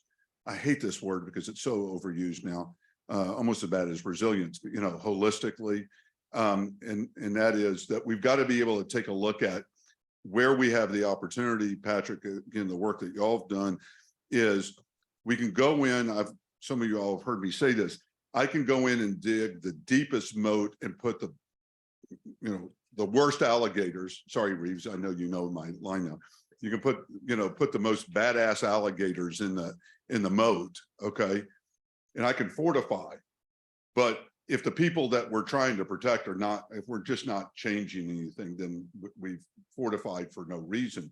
So we started taking a look at, kind of the other elements, and by no means is this complete, but it is also a lead in for Mayor Allen to come back up and share a few more items about lessons learned in their community, but also in his conversations, across the country.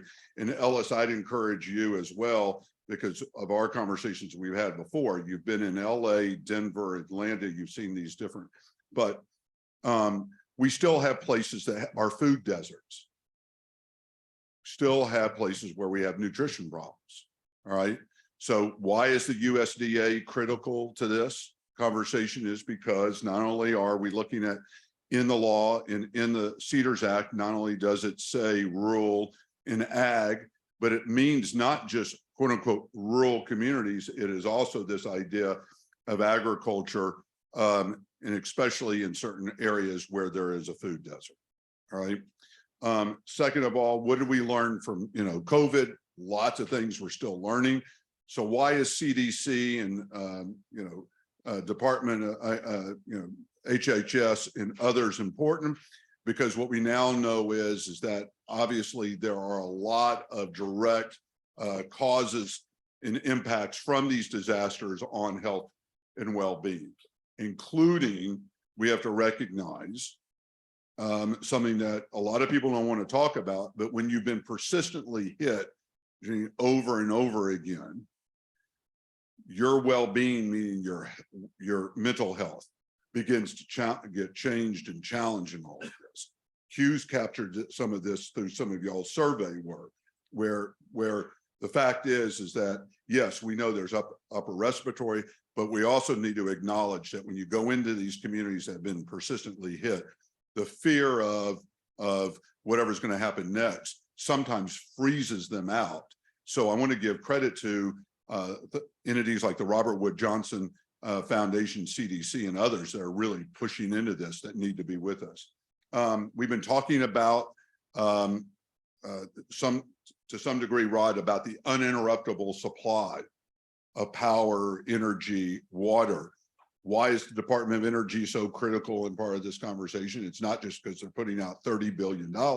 It's because this is talking about how do we create energy transition. Chuck, y'all know this, you know, this is, you know, in your DNA, but this ability to help communities with microgrids and other types of solutions that may not have been available to them previously. All right. And then we've talked about housing and homes. One of the reasons why we were so excited about HUD and some of the conversations that have been held so far with HUD is we know that the community development block grant dollars, right?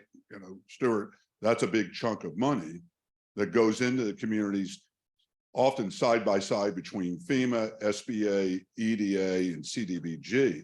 All right. But there's another set of programs called Healthy Homes that has been primarily for a long time focused only on lead and lead paint removal, that now is becoming much more inclusive to all of this. So what I'm getting at is that we have a way of identifying the role of federal agencies and their programs connecting the dots. But at the end of the day, it still comes down to something that, you know, David, you got now I'm going to unleash David really to be passionate, because he was really holding back the last time. All right. So David, take a few minutes. All right. And I'm going to put the second slide behind you. This one. Okay. You got it. Good morning. First, I'd like to apologize. The first thing I wanted to tell you all this morning was thank you. But it was your fault. You brought that out early. But seriously, we love what you all do. I'm loving everything Richard has been sharing with me, everything I've heard and read about what you all are talking about, because I was born in Panama, lived in Virginia at Fort Belvoir. We lived in Washington, D.C., San Antonio, Texas. I went to Los Angeles for a visit and lasted 21 years. And then spent 3 years assigned with the military over in Germany, Wiesbaden. And so I've, went a couple of places, not to mention, I'm not sure of a country I want to go visit that I haven't been to already. So why am I back in Prairie View? All 7.2 square miles, 6,700 people. Okay. Well, I'm the first one in my family to go to college, and it's been a blessing. 4 others have gone since, even though 3 of them were older. Once things start, it does make a difference. But what I want to share with you real quickly is I just kind of wanted to bring one of the cities, one of the smallest cities, 6,700 people and 7.2 square miles, that you all touch, impact, and I guess in some respects want to make sure you're touching, because with our university being the second oldest in Texas, founded simultaneously with Texas A&M University, College Station is booming. Prairie View is still a rural community. College Station is booming. Prairie View is a food desert. We're in the Texas A&M system. We're not like a separate college or something. We're in their system. 147 years later, you explain it to me. Outside of my skin color, you explain it to me, because I can't figure it out. After having been around the world literally The EDA, the Department of Commerce, right? We love you guys.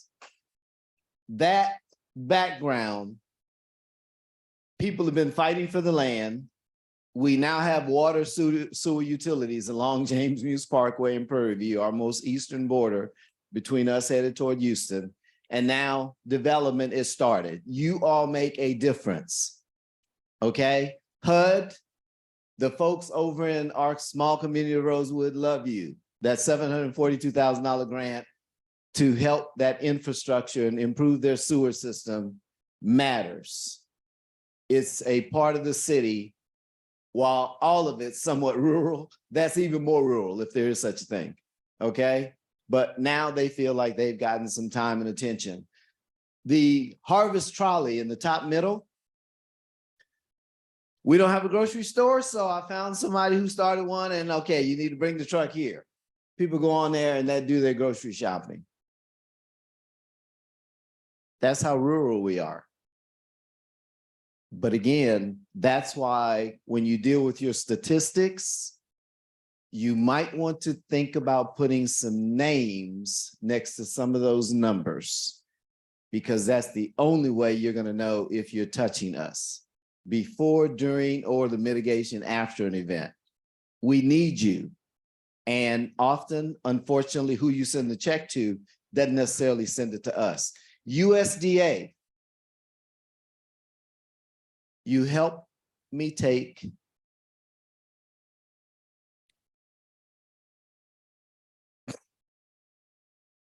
my city through COVID. Those 18-wheel trucks, bringing those 25,000 over the course of the boxes of food, fed people that may not have eaten. We were able to deliver boxes to people who couldn't get out. They lived alone, elderly, disabled. I had police officers delivering some of those boxes. That's how small and integrative our community is. Even the university police would come off campus, would load up their trucks, and they knew some of the people who would benefit. With children, people couldn't work, places were closed. If we'd have had more businesses, it would have been better, because as mayor, I was able to decide who was essential. All of what we had, to me, was essential. So it all stayed open, but I had to stick a curfew on it so the students didn't hang out, spreading COVID among each other. You know, again, it took almost 2 years before we had our first COVID-related death. I shut it down. The governor thought it should stay open. I wished him well, but outside those 7.2 square miles, he could do what he wanted. Within, he would have had to do more than make a phone call, because I was determined to protect our primary senior and college-age population. We didn't have much in between. I'm in the senior population, by the way. I'll be 68 in September, but I mean, I've got 94 100-year-old people.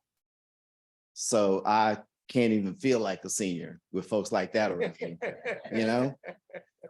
But when you look at our law enforcement, they work well together. Now, several years ago, shortly after I moved to the city, we had a couple of events concerned me as a resident. So I'm living here now. I got with the district attorney, the local small police chiefs, the university chief. I had them all in our city hall. I didn't realize they never, outside of emergencies, come together ever before. Now they meet a few times a year. Why didn't matter to me. I call it the Waller County Law Enforcement Forum. Now they have me come speak to the FBI and the Department of Public Safety and the police chief. I'm the only elected official they invite. They say it's because I started it.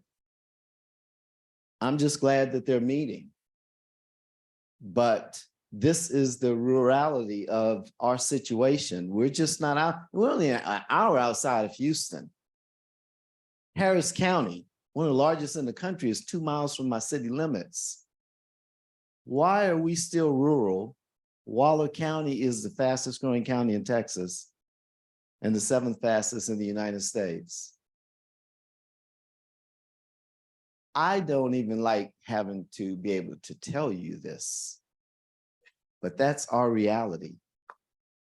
And unless folks like you who do what you do put names next to those statistics, just think how old your agencies are. My mentor, one of my favorite people in the world, was the 3rd director of FEMA. Lieutenant General Julius Wesley Becton Jr. He's the former president of Prairie View University. And he said something that didn't mean quite as much till I became mayor. He said his predecessors had been forced to make bricks out of straw. Something that can't happen. But that's all they had to work with. Well, the university gets the federal and state money and all that. We got one of the best looking campuses in the United States, and I'm not talking historically Black universities. Best looking campuses in the state. And we've got a city right outside that campus that is rural after 147 years old.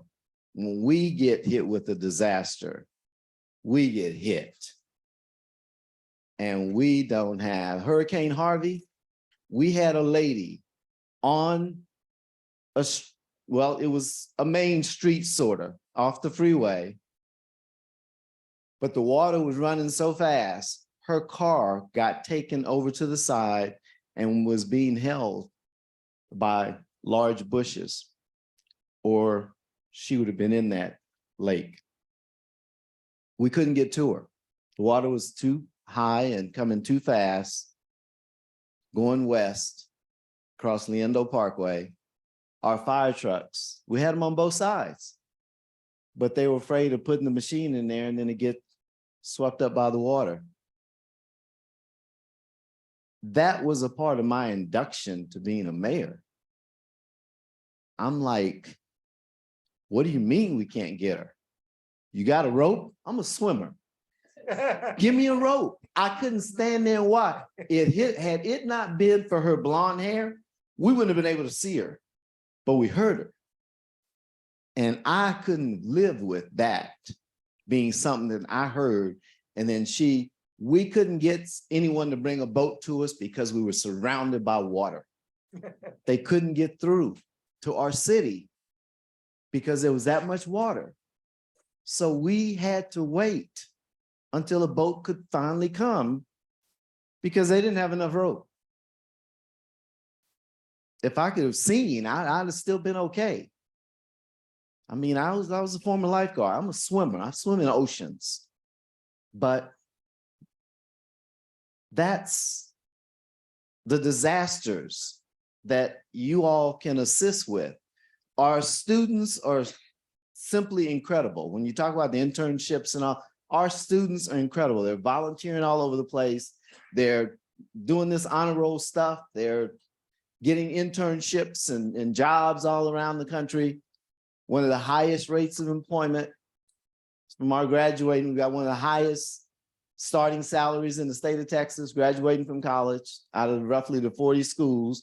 And we're only one of 2 historically Black institutions. But what you do makes a difference. That USDA food truck on the top right, they had problems negotiating, getting into our city and making the turns in these small streets I would have to go direct them and give them permission. It's okay to jump the curb, it's mine, jump it, but that was our thing. But the USDA gave our city hope and food after we were telling everyone, stay home. Then I realized they got to eat. Oh my God. Our nearest grocery store, real grocery store, is like a half hour in one direction. And nobody wanted to go into those crowds during COVID. I had just come back from Vietnam working with a company to bring a orchid growing process to the city of Prairie View. We're gonna be the only one growing orchids, Vietnamese orchids in the United States. And all you're gonna be buying them. I'll make sure of it, okay? But COVID stopped that. But then I started seeing on the news from Ho Chi Minh on my cell phone, 250,000 people quarantined and getting sick, and they didn't know what it was. I'm like, oh my God, I just came from there. They said, well, you need to go to your doctor. I said, and tell them what? They don't know what it is. They never named for it yet. I was scared. But then I'm thinking about my senior population. I love those people. My play mother, my dearest one, especially since my mother passed, she's 94 years old. Talk smack too.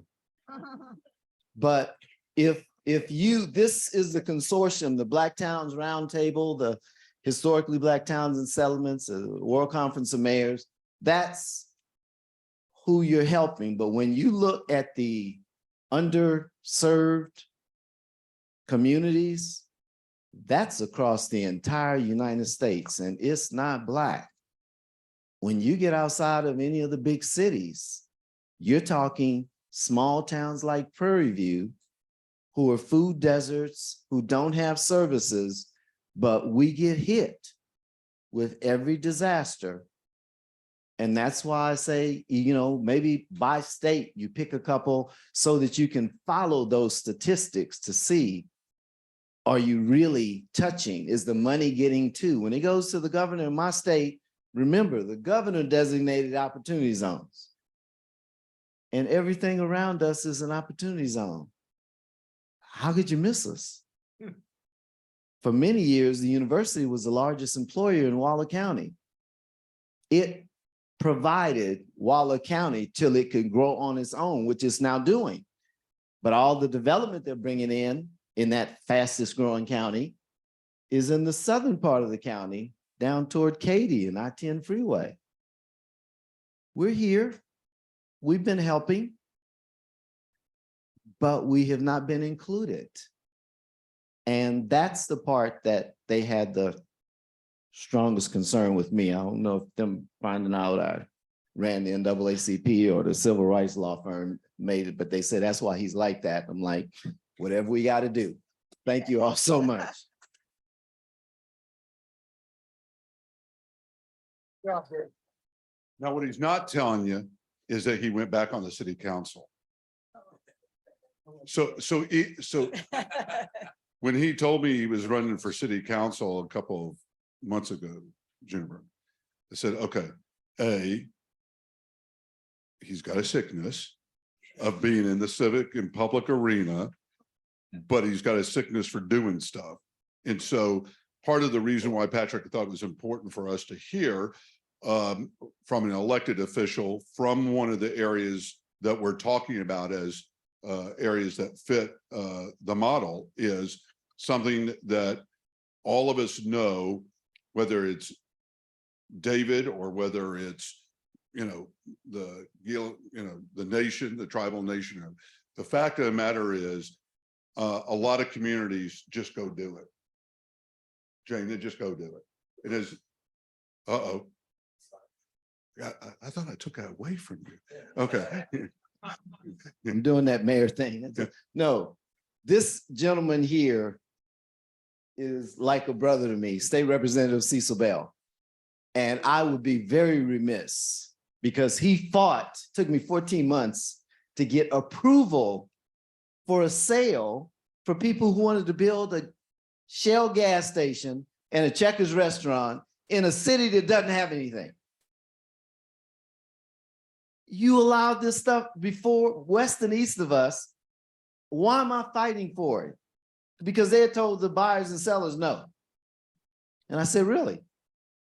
I'm glad that y'all want to do it. Now we need it. But he has been a strong supporter So much so that when I became mayor, with his staunch Republican self, first time I ever voted for a Republican, I'll just say that, okay? Because it just made me feel good to know that, again, I know people are good of all folks. Remember, I'm from Panama. Some of y'all look like my cousins, okay? But that ability to work with, and U.S. Congressman Michael McCall, who has been in my private purview office, blew everybody's mind when he came up there with that entourage and stuff. But there's good people who know and care, but they're not the governor making those decisions, but they've been very supportive. And again, I'd be remiss if I didn't make that very well known, because it's, to me, it's not a Black thing, it's not a white thing, it's a caring thing. And this man cares, and we text each other with the family stuff all the time. So thank you. Sorry. No problem. And I think you're emphasizing again also, Mike McCall, for some of y'all that may or may not know, was the chairman of Homeland Security, helped move the BRIC program, very supportive of this program. He's no longer chair, but he's ex officio chair, and we've had a chance to continue to talk with him about this effort. All right, so. Hey, Richard. Yes, sir. I know you've got a lot to cover, but we've been at it for almost 3 hours. You want to give everybody a 5-minute bio break and a phone break, maybe? Because you're only going to give in to Lindsay telling me that we had to have a coffee break. I don't want to say that she's right, but why don't we take a 5-minute biological break and keep on going? We really only have 2 more segments. All right. Did she ask you to do that? No. Okay. I'm not even going to look at her and just go, I think maybe it's a good idea to take a biological break, grab some coffee, whatever. And those of you who are online, stick with us a little bit longer, because I want to make sure you all participate. Yeah, we'll be right back. And again, if everyone needs the restrooms, just behind the wall here. Thanks. We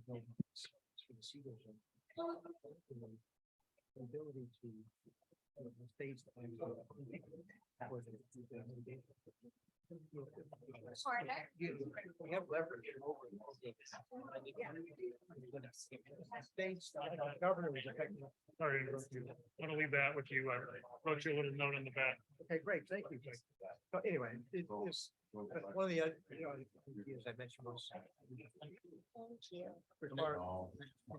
So can y'all, those of you who are online, can y'all still hear me? Can somebody give me a thumbs up? Go online, go live.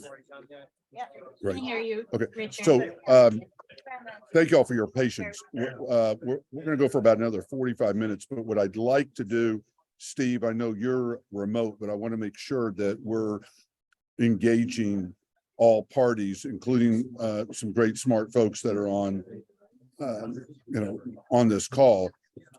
Brooks, I'd like to have you speak up in a little bit as well about some of the things that Walmart's been doing, and where this connects to things not only from your work at the chamber, but where you are now looking at this whole of government scenario, because again, this is critical that this is kind of the first time that FEMA has been able to bring a number of the different representatives from federal agencies together here.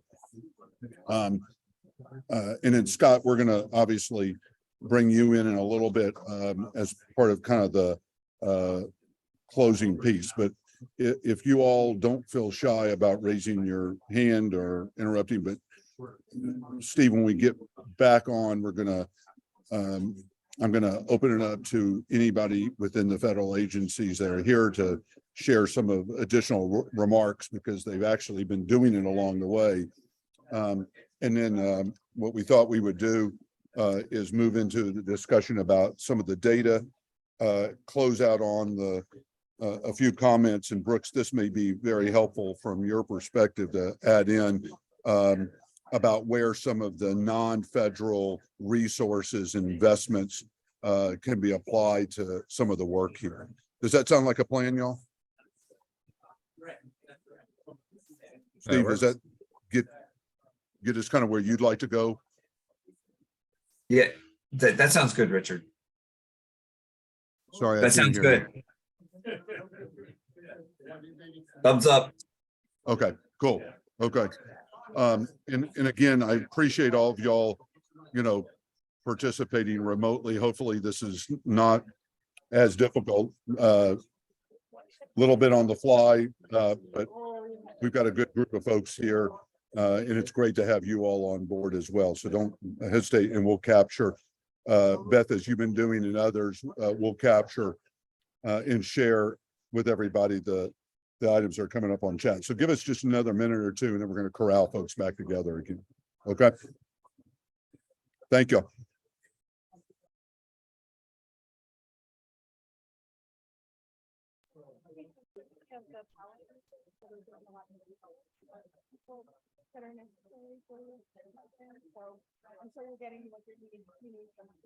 Well, no, I appreciate it. So, yeah, stay in touch. Thanks, Charles. Thank you.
I'm gonna have Greg speak to the data slide, if that's okay. Yeah, no, we're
gonna get everything.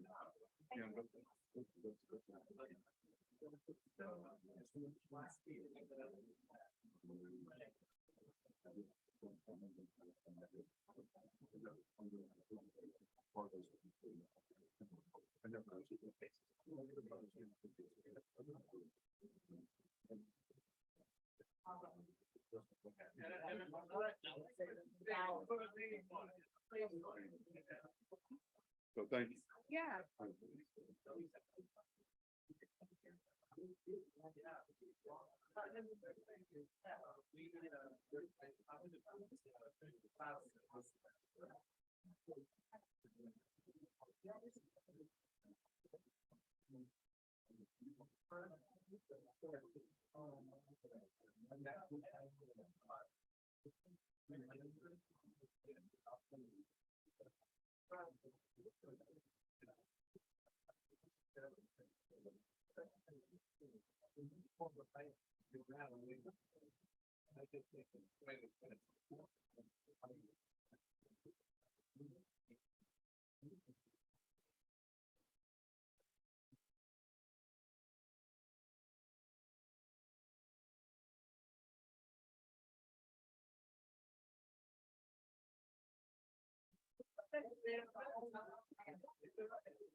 I'm surprised. Well, I'm sure about I mean, I almost feel like it's not like a hazard. So many of us here. I'm thinking that I just think it's all about this. I want to this is your time. It's why it's like you can't say so. I'm why do you want to yeah. Are you leaving out of oh I also have an 11 and then I'm gonna coming up for I'll see yeah. Because I think my father was pretty strong even if you particular father. They prove for these is what I would set up. Great. Yeah. That will pull up. I'm gonna get email. Yeah. What are the odds? Oh, you said that right? Yeah, it's there. But also, I think people are the time that on the leader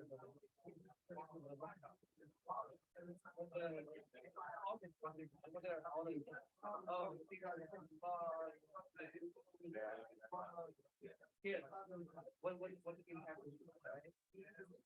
Very, very active.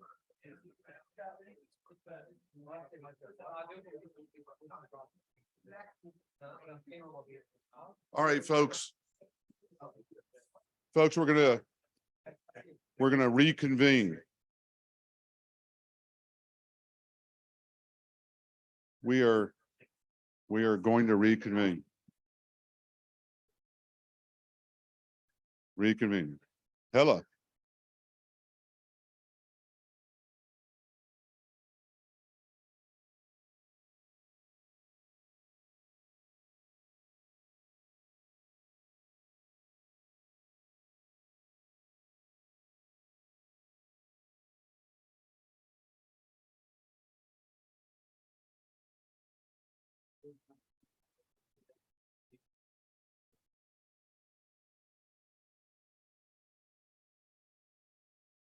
All right, folks, if you take your seat, we'll go ahead and get started. Folks online, we're going to go ahead and resume here.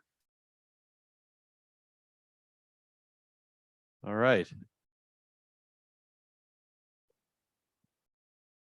So, folks, we're going to get restarted, and we're going to try to keep ourselves on time. As may go a little bit till 11:30. There's one or two people that have joined us. Bradley, you want to introduce yourself because you didn't you did?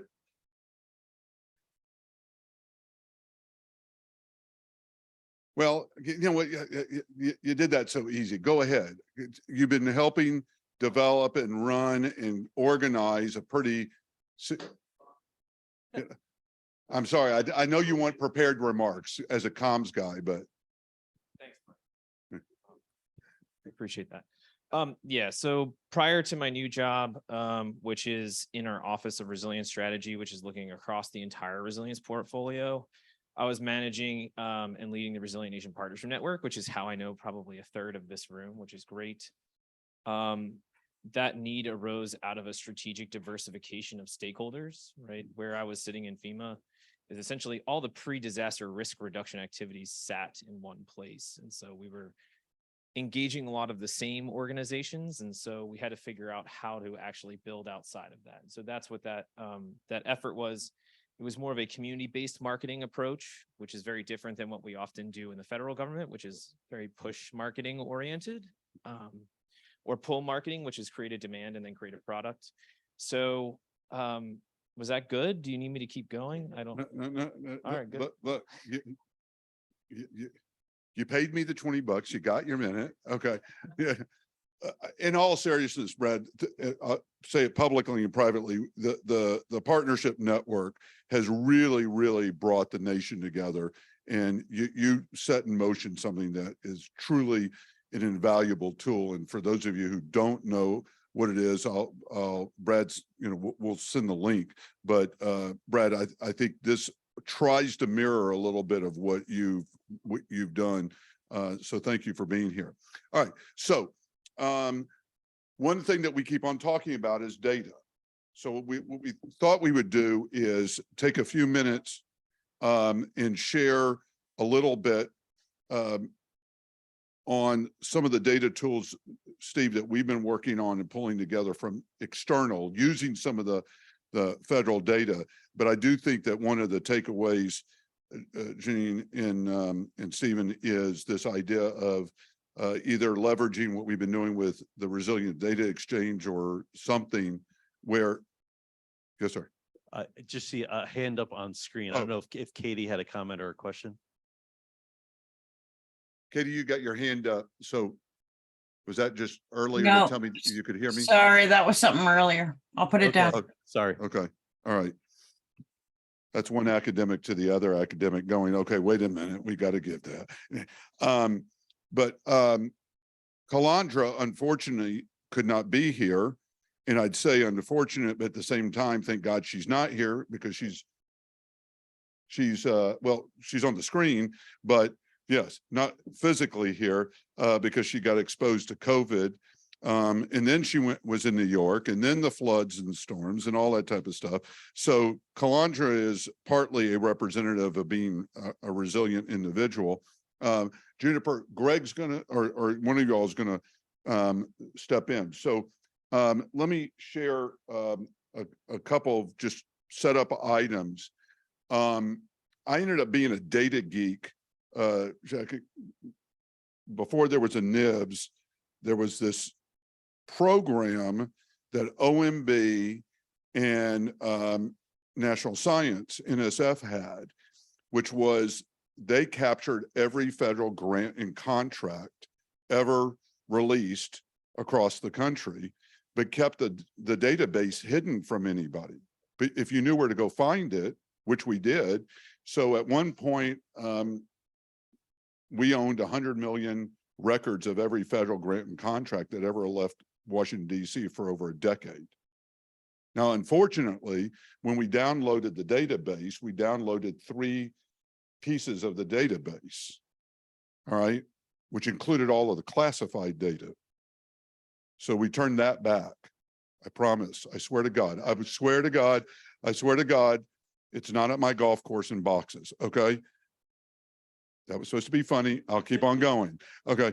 But when we had this 100 million records, what we suddenly found out was that it was great in only 2 regards. One, could you simplify the data to visualize it in a way that the most simple perspective, and that's not saying simple mind, but just the most simple perspective could actually understand what the data was saying, right? That was one lesson.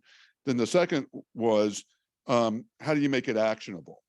So you could sit there, and which we did. We told all 50 governors, we told all 100 senators, 400 members of Congress. I mean, it became kind of an interesting exercise. So what did they all do, right? They wrote press releases saying, I brought, $1 billion of federal funding to my state and, all that type of stuff. Well, after they did the press releases, what we suddenly realized was, or they suddenly realized was, okay, what's the next actionable part? So I think all of us have articulated the same thing. And that is, we have 32 billion data points and growing, which is what you're going to see. That number is really, really impressive, isn't it? 32 billion. Just somebody shake their head and say that's impressive, but that's impressive, 32 billion. Okay, but it doesn't mean a dang thing if you can't visualize it, you can't make it actionable. And most importantly, that individuals that are going to use the data, see the data in a very simplified way, not speaking down to anybody, but simplify it in a way that says, this is my roadmap. This is helping me make, determinants up. So what we thought we'd do is take a couple of minutes that I'm not trying to eat up too much of the clock, but I also wanted to show one or two other things that Scott Williams can speak to a little bit later on. But when the Reinsurance Association of America really started going down this path 2.5 years ago and using some of the existing national, risk index data and such. But they also provided some insights about loss claims and about the relationship to losses, all right? Because when you've lost this, and Tom, I'll tell you the number that I use now, okay? If Mr. Nutter doesn't agree with this number, I've made it even better, okay? But it's about $4 trillion of loss claims that have occurred. And we think it's actually closer to 6 trillion if you count undercounted or unreported and other that are non-related insurance, right? That's so I don't care if it's 3 trillion, 4 trillion, or 6 trillion, it's got a T behind it. And that's a big number, all right? At the same time, what reinsurance and others have said is, there are some tools in the toolkit, what we call insurance as economic capital. Well, that's data driven. It's all based on models. It's based on data. And therefore, this ability to identify within these census tracts and, and within these potential zones, how do you align all this data? And how do you make it ultimately, a directional to this kind of approach, right? How do we now take it down, Patrick? And again, y'all have done such great work. It's place-based at the end of the day. All right. But it's not just place-based, it's this asset, that group, that person. All right. So, what we were able to do, obviously, with working with Gensler and others, is to begin to get a sense of that if you take the data and apply the data, it starts telling you a lot of things that you can do with the assets and a lot of things that need to happen to the assets. Not just new construction, but a lot of retrofit type of activities, right?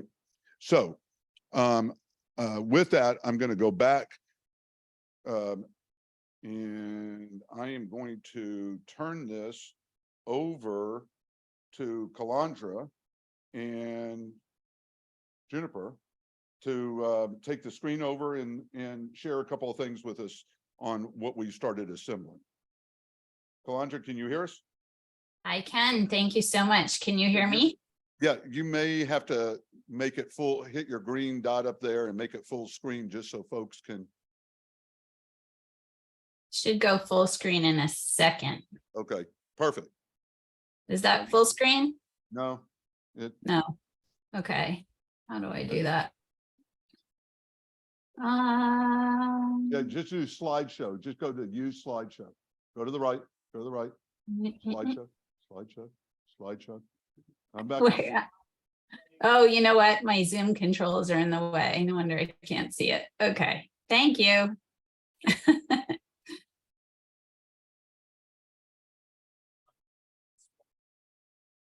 There we go. Now you can see it. The technical part. Is that good? Richard, can you hear me? Yeah, that's good, Calandra. Thank you.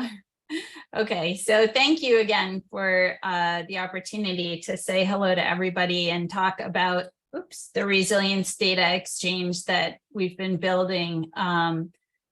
Throughout this morning, I've heard a lot of people talking about how much time it takes to aggregate and gather data and the relevant information to make some of these decisions on how to assess resilience, how to track and measure impact, understand which communities will qualify for CDR zone designations and so forth. And I've heard a lot of frustrations around how difficult it is to wrangle the data, and also suggestions and recommendations on which data sets should be considered, as well as IP concerns around,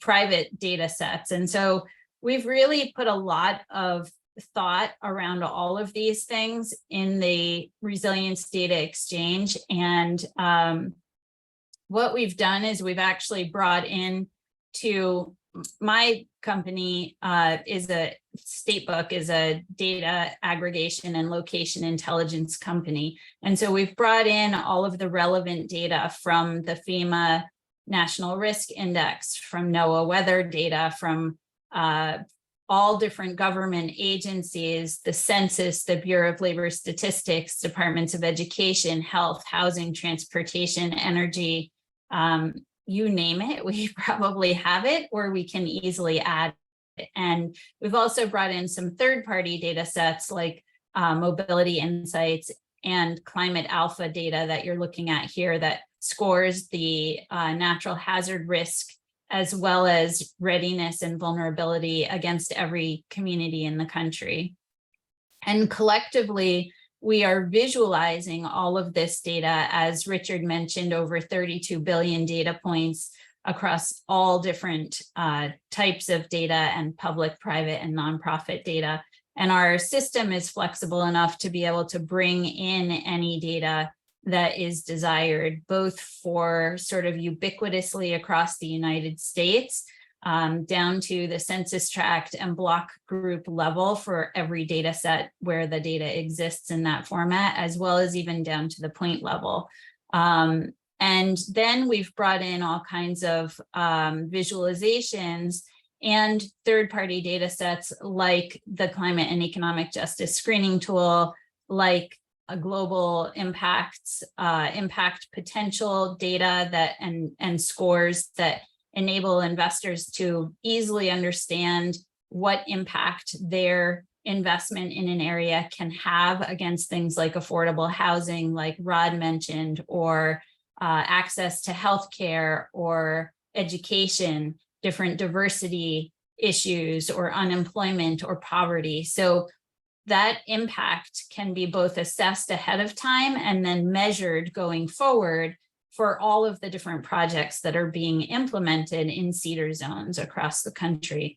We've also brought in mobility insights from cell phone data, so anonymized cell phone signals to show in real time how people are interacting with their communities, where they go, how long they spend there in the event of a disaster. Where are people going after a disaster? Are they relocating? Are they returning, et cetera? So there's a lot of incredible insights that can be gleaned from that data, as well as that mobility data wrapped around the data of where the hazards are and where the pockets of poverty are, or diversity challenges, or access to computers, or broadband or internet at all, so that people may not be able to communicate easily. So layering all of these different analytics together gives you the insights that you need even in all of the very rural communities. And the data can be sort of spun up in different dashboards and configurations as it's most applicable to each particular project. And one of the things that we hear a lot in these discussions about CDRs is that a lot of this work needs to be locally led, that local communities know best. And you heard a little bit about that from David Allen and others this morning. And they know best about what is happening on the ground in their community. They also know the culture, what people value in the community and so forth. And so as you think about managed retreat and climate migration issues and so forth, these issues become very important as well. And one of the things that we've done is, and are bringing into this resilience data exchange, is we've taken the CEDS reports, the comprehensive economic development strategy reports from local regions, and digitized them and made them interactive and data driven. And why this is important to this conversation is that even though I 100% agree that the local community needs to have a very direct role in assessing and understanding and mitigating natural disaster risk, it's also true that in a lot of cases, they may understand what the risks are and what's needed on the ground, but they may not be educated in how to actually implement that or what building climate resilience actually entails. And so I think there's also a lot of education that has to happen on the ground. And that's one of the things that this group is really looking at very closely in order to, this group meaning Richard and all of you in the room, is looking at very closely because this sort of whole of government and then public-private partnership approach is really important to educate and then translate all of this action into the economic strategy of every region. We've also partnered with the International Sustainable Resilience Center to build an economic resilience scorecard that is part of the Resilience Data Exchange and this toolkit that we're building with Richard. And the scorecard enables us to provide tools to the local communities to assess economic resilience in their region against natural disasters, cyber, pandemic, all different types of risk hazards, and then gives them a step-by-step framework on how to improve resilience across their region and then measure and track the impact. And it also gives them tools on how to ensure and communicate effectively to their local businesses that they are taking the steps that are important to be able to ensure business continuity in the face of these disasters. The Resilience Data Exchange is also partnering with other outside third-party groups, and this is where that IP question that somebody in the room raised earlier about, if there are private data sets that really should be included here, how do we integrate them all in one place and make them accessible to anybody that needs to access them? Leadership Connect is one of those third-party data sets, and that we are integrating into the Resilience Data Exchange. And the way that we are addressing this issue on IP and how to protect people's public data is we just put it behind a paywall, and it's integrated, it's built into the system, and you have to, just like you would anywhere else, you still have to subscribe to access it, but at least it's all built into the same place. And Juniper and Greg, maybe I can't actually see the room, but I think you're in the room. So maybe wave and say hello and say a couple of words on these slides if you like. Thank you, Calandra. Hi, I'm Juniper Thren with Leadership Connect. I'm here for 3 reasons today. How many of you were here in the DC area in 2003 when Isabel came through? Okay. So I had purchased my first condo, 3rd floor, in the Bellevue community over in Alexandria. I was in Florida. I was 3 months into that little journey there, my first condo, 3rd floor. Guess what I saw on the Weather Channel on September 6th? My community. The impact was, it was a 50-year flood zone. I didn't have flood insurance. I came back. I was displaced for 6 weeks. We weren't back to full capacity until 6 months later. But during that time, I did receive help from FEMA, which was wonderful. But then A couple months later, I got a nice assessment from our community, $6,000. At that time in my life, that was a lot of money, still is. So that's one of the reasons that I'm here and talking about resilience. The other reason is that I spent 7 years at ICMA. There, we were supporting city managers, and they were always looking for toolkits to be able to connect with other community leaders, federal and state leaders.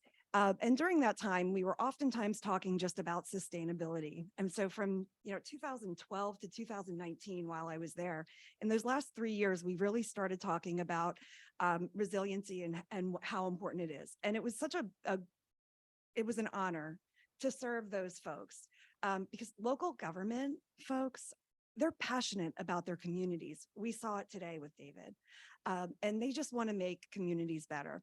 And then finally, while I'm really here, is with Leadership Connect. So if we could go to the next slide.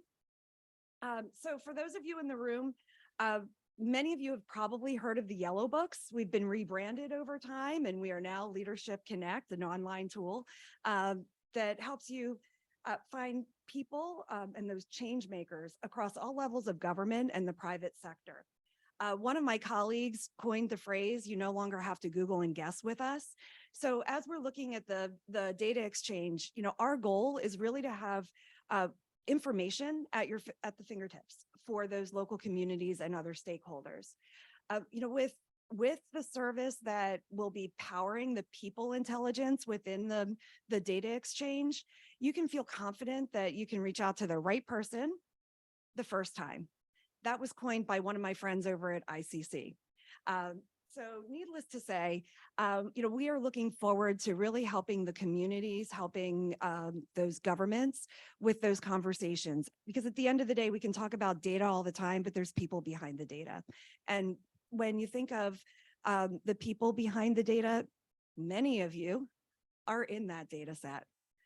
Many of you are using us already. So for that, I thank you for the clients that we have in the room today. And I wanted to just pass it over to Greg to share a little bit about how we collect your data.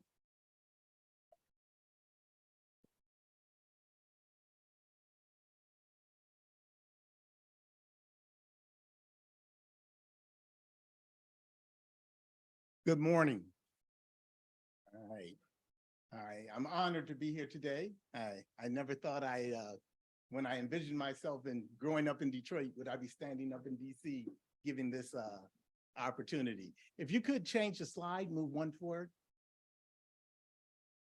All right. What I want to do is give you an understanding of Leadership Connect. What we like to consider ourselves is a relationship building tool. So to create that tool, you have to have the contact. So we are a people data organization. And I couldn't speak about our people data without first going to our organization. Juniper and I get to face you and get a chance to go outdoors, but we have some people that we keep in the back and we keep them hidden. We call them our data science team, and they are the meat and potatoes of what we do. What they do, and they're roughly 70+% of us, what they do is they make sure our data is expanding and the accuracy of the data is enhanced. Data is not a static thing, it's a moving target. So I may have your address correct today, but you may get another job, and in the government, it's very flexible. I worked for HP for 30 years, selling to the government. The list I generated on October 1st was never good on March 1st. It had definitely changed. So that data science team is responsible for going out and making sure our data is first accurate. Now, they can't do it independently. What we've combined with them are some AI tools that make change visible. So what I like to call it is a combination of elbow grease and algorithms that get us ahead. And the combination of that gives us a world-class data tool. We've been in this business for over 50 years. And the one thing that allowed us to do is to get data from the best sources. And that's cultivated relationships within the government. So we've been able to accomplish that. We've been deployed in over 150 agencies. We're a GSA authorized vendor. I think we're well received. One good thing about coming to this organization is when I go to events like this, when I was HP, the IBM guy on the other side of the room hated me. And I was trying to always get a coalition going. Being part of Leadership Connect, we help all. Our customers consume our data, they contribute to our data to make our data full circle. So it's a feedback loop that we create. The Resiliency Exchange will be using our people data. And the one thing we hope results from this is that it'll become a one-stop, one-shop thing. When you want data, you don't want to go to multiple places for it. What our data will do will allow the users to identify the sources at one instance of interaction. So you don't have to go to multiple sources to get good data. Hopefully, I believe some of you are in this audience have used our solution. And if you have not, you can come talk to me or Juniper, and we'll be happy to give you some insight on it. But we look forward to being part of this solution. Thank you. Thank you so much, Greg and Juniper. And Richard, I don't know if we have a second to just do a live quick demo, or if it's too tight on time. Why don't we take a minute or two, but I want to connect a dot, Greg, on this. All right. So, and Calandra, go ahead and pull it up, and we'll take a minute to show a couple of things. Greg, whatever you said caused, what do you call it? I don't know what you said about Taylor Swift, but now there's all kinds of on my screen about Taylor Swift. So I don't know what's going on. Yeah, I hate this. Of course, now it says no problem. So now, thank you. I just bought 5 tickets to the next Taylor Swift. Thanks, Greg. So part of the reason why, again, we talked with Leadership Connect as a piece of this.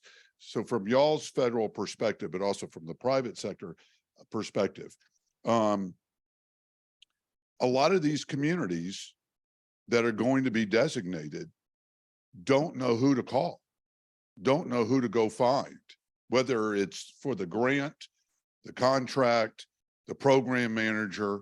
Look, I know where to find Josh, who now regrets that I know where to find Josh. Okay.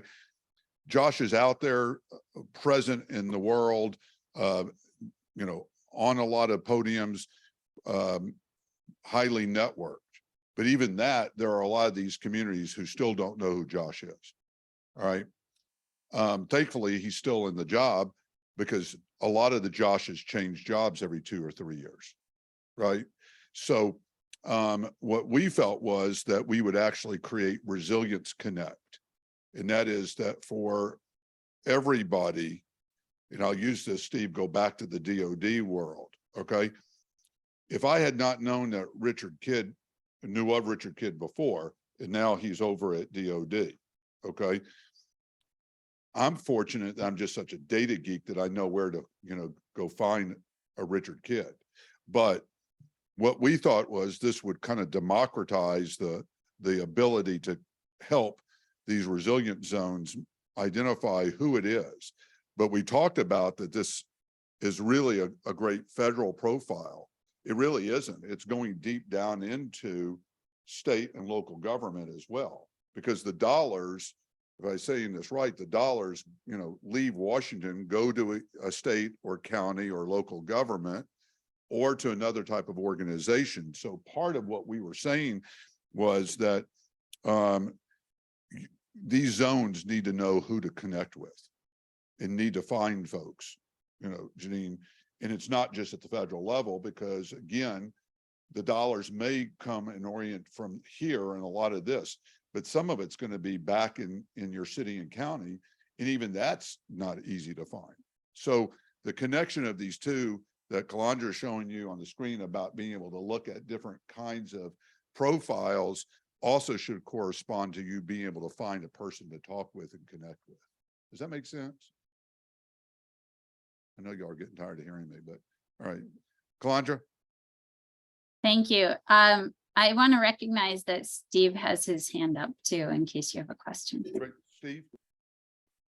Yeah, thanks, Kalandra. This is really great. And Richard, you touched on one of the big worries that Pam and I have in moving into designating the community disaster resilient zones.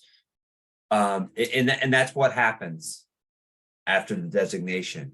Where do the community leaders that have these census tracts in their communities go? What happens next? And that's a really concern. The IT side of the government is not the most agile. I think back to the signature achievement of the Obama administration was the Affordable Care Act.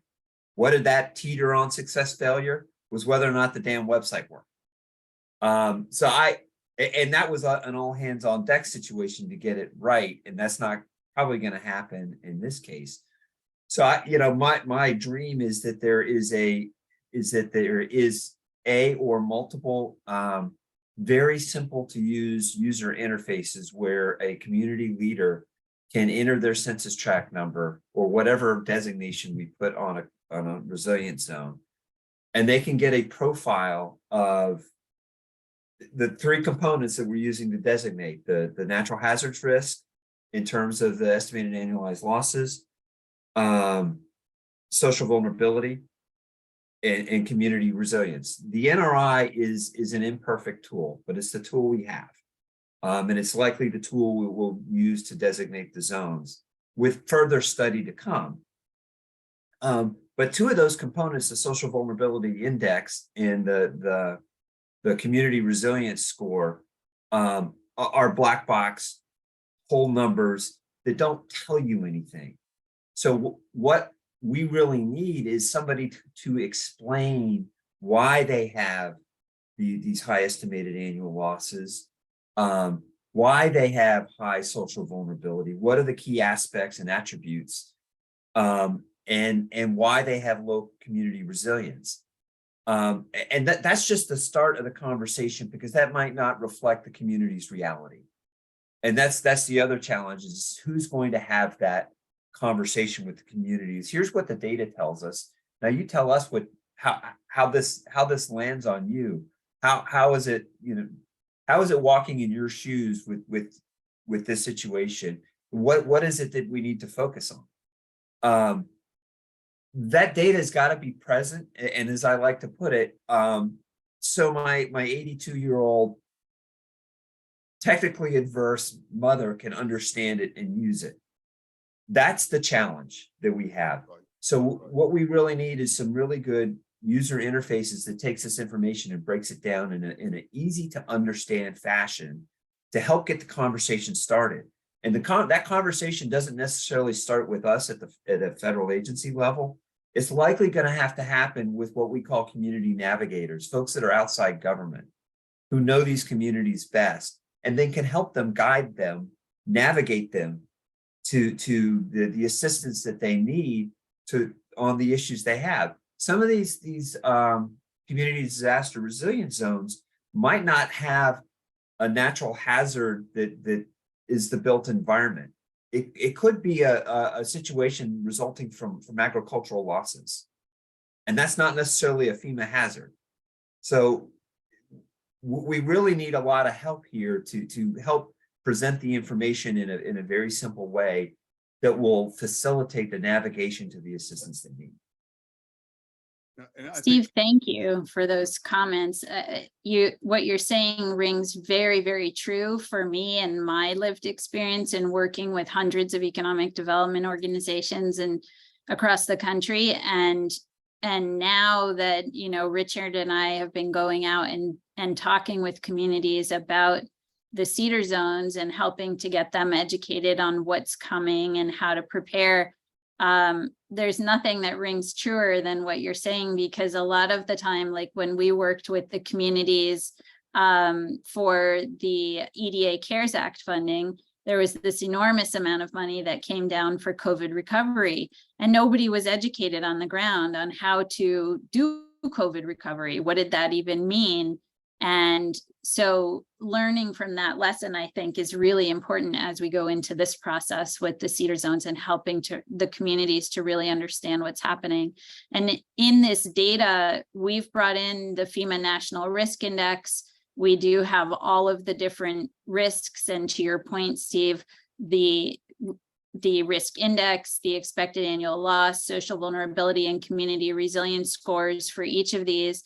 And then we also have the agricultural loss and all of the detailed data behind the scenes. And to somebody else's point in the room earlier, this data is also available both through FEMA, but also all of our statebook data and the FEMA data is available in the raw format as well, if you wanted to get access to that.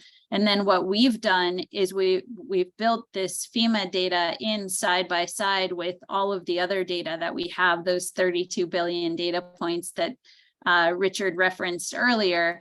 And in the fact that we have made it simple enough for Steve's grandmother to be able to easily access it and understand what is happening, so that you can see on the ground, like, okay, here's where the risks are, and here's where the total population is, or where median household income is concentrated, or where the, what the education levels are, or where people travel to work, what is the housing value in those areas.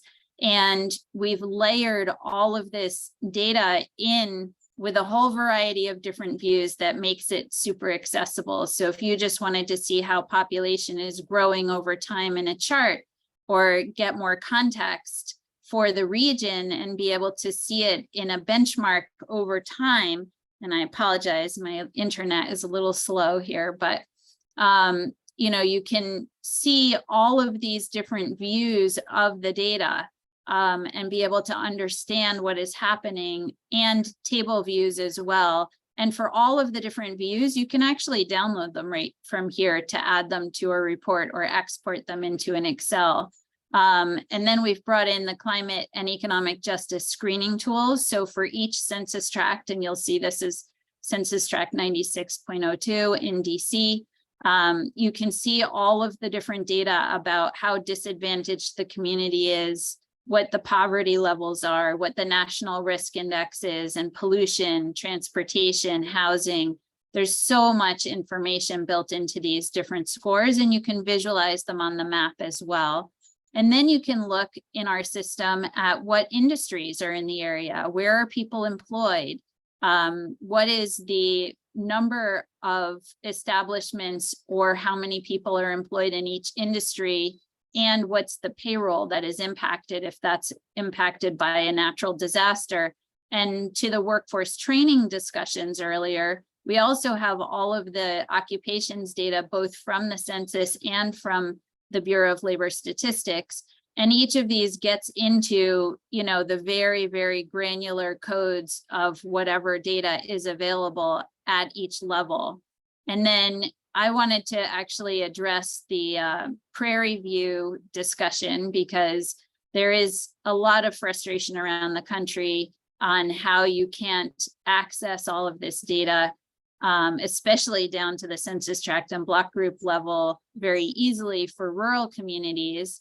But we've built our system so that you can actually be able to do that across all of our data sets for even the most rural communities, and then be able to measure that impact as communities start to implement different resilience measures and want to impact the scores of resilience and sustainable path forward, and then against all of those measures that I was discussing before. So that's it. I just wanted to share that with you, and thank you so much. Well, can you pull that back up?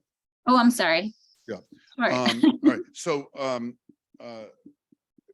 I know we've got two more quick pieces before we adjourn, but I thought this, Janine and Steve and other folks on the federal side.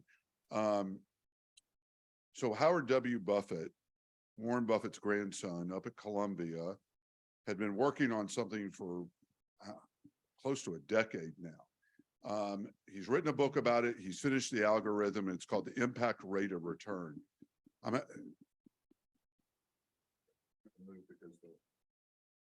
Yeah, no, I thank you. The big issue of all of this is after I've got the data, after I've got the federal funding, after I've got whatever after I've got all of these pieces, the question ultimately is, and I say this not to be, pejorative about it, but yeah, I want to feel good. No, what I really want to do is I want to find out, is my dollar actually having the impact? And therefore, what we've built in is not the complete, Josh, not the complete algorithm, but enough to basically say, using what Howard's come up with, is this ability to say, if you do this with this kind of dollar, this is the rate of return. I'm talking about a dollar rate of return. So Howard went and ran it on his grandfather's portfolio and ran on the Gates portfolio, and it came back where it actually said, this is creating this type of cost benefit, and it's creating this kind of return. So again, one of the things that we have decided is, and looked at, is the ability to say that if I take your dollar for helping somebody build their home or fix their home, are they fixing their home to what they had before?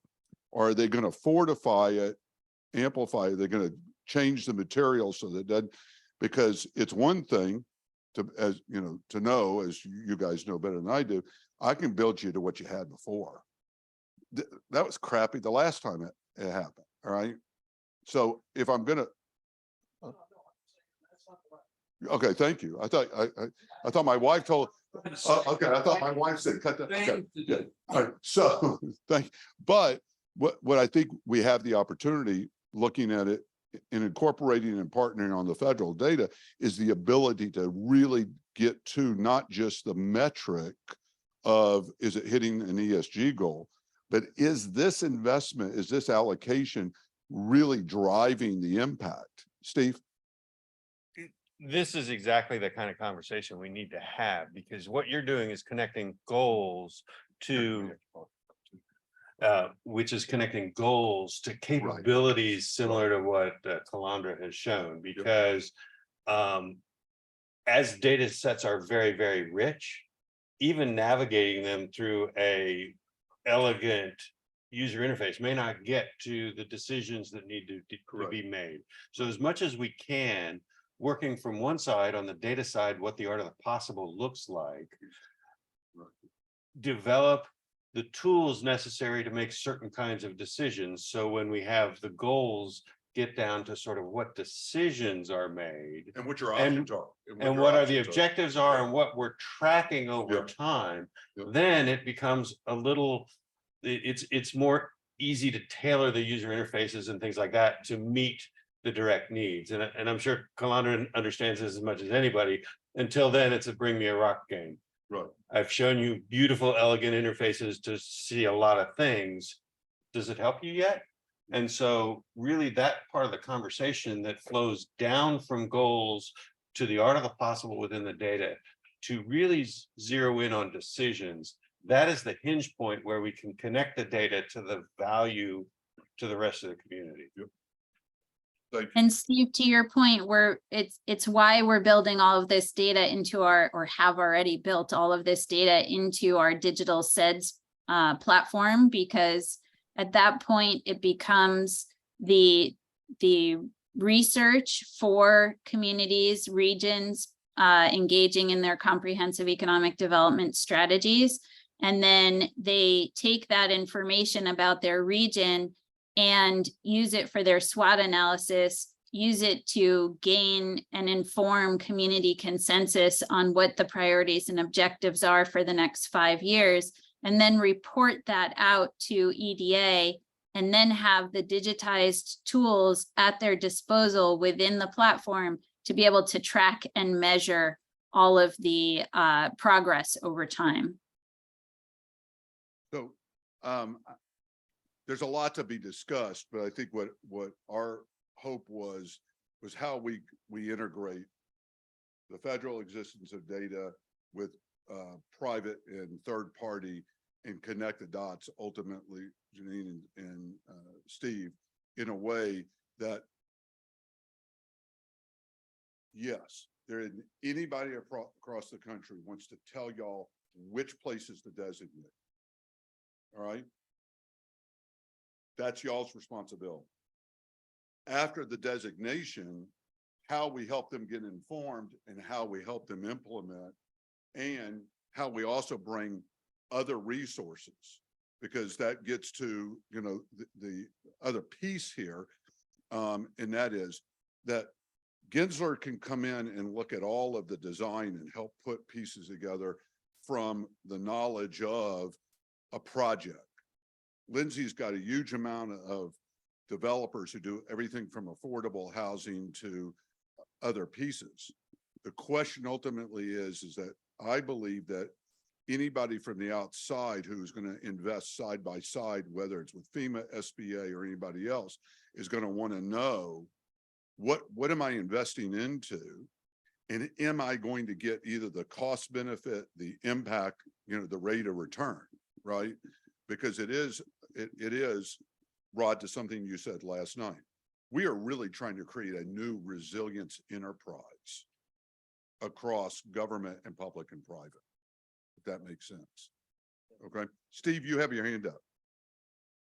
Richard, it does. As I've been working on the Community Disaster Resilience Zone project, one of the things that I've come to think about the enterprise is we have a marketplace. There's a resilience marketplace. There's assets and resources on the federal side. There's potentially a lot of money in the private space. There's a lot of focus in the kind of the nonprofit philanthropic area.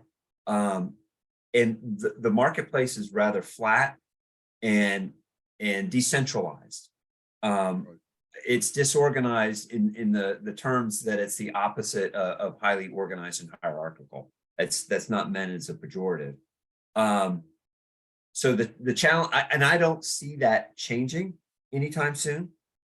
So the challenge, I think, for us is to figure out how we confederate amongst ourselves to give it a little bit of organization, to give it a little bit of focus. There are limitations on the federal side and how we can support some of the other aspects of the players in the marketplace. There are limitations on how we can endorse. So we've got to figure out how we can work inside that marketplace to support each other, to share information, and to be generally moving in the right direction. We're not gonna sit down and take votes and there's a majority. I don't see that there's consensus decision making, but we still need to have some agreement amongst the marketplace, how we're moving in the right direction. CDRs can be a tool, I think, to help with that prioritization and give some focus on the challenges that we all need to figure out how we can help work together to solve, but without really strong bonds and binding agreements amongst us. So I think that's part of the challenge that we have to figure out. I'm hopeful. I'm excited actually by working in that kind of a collegial confederated marketplace as opposed to more of a command economy on the federal side.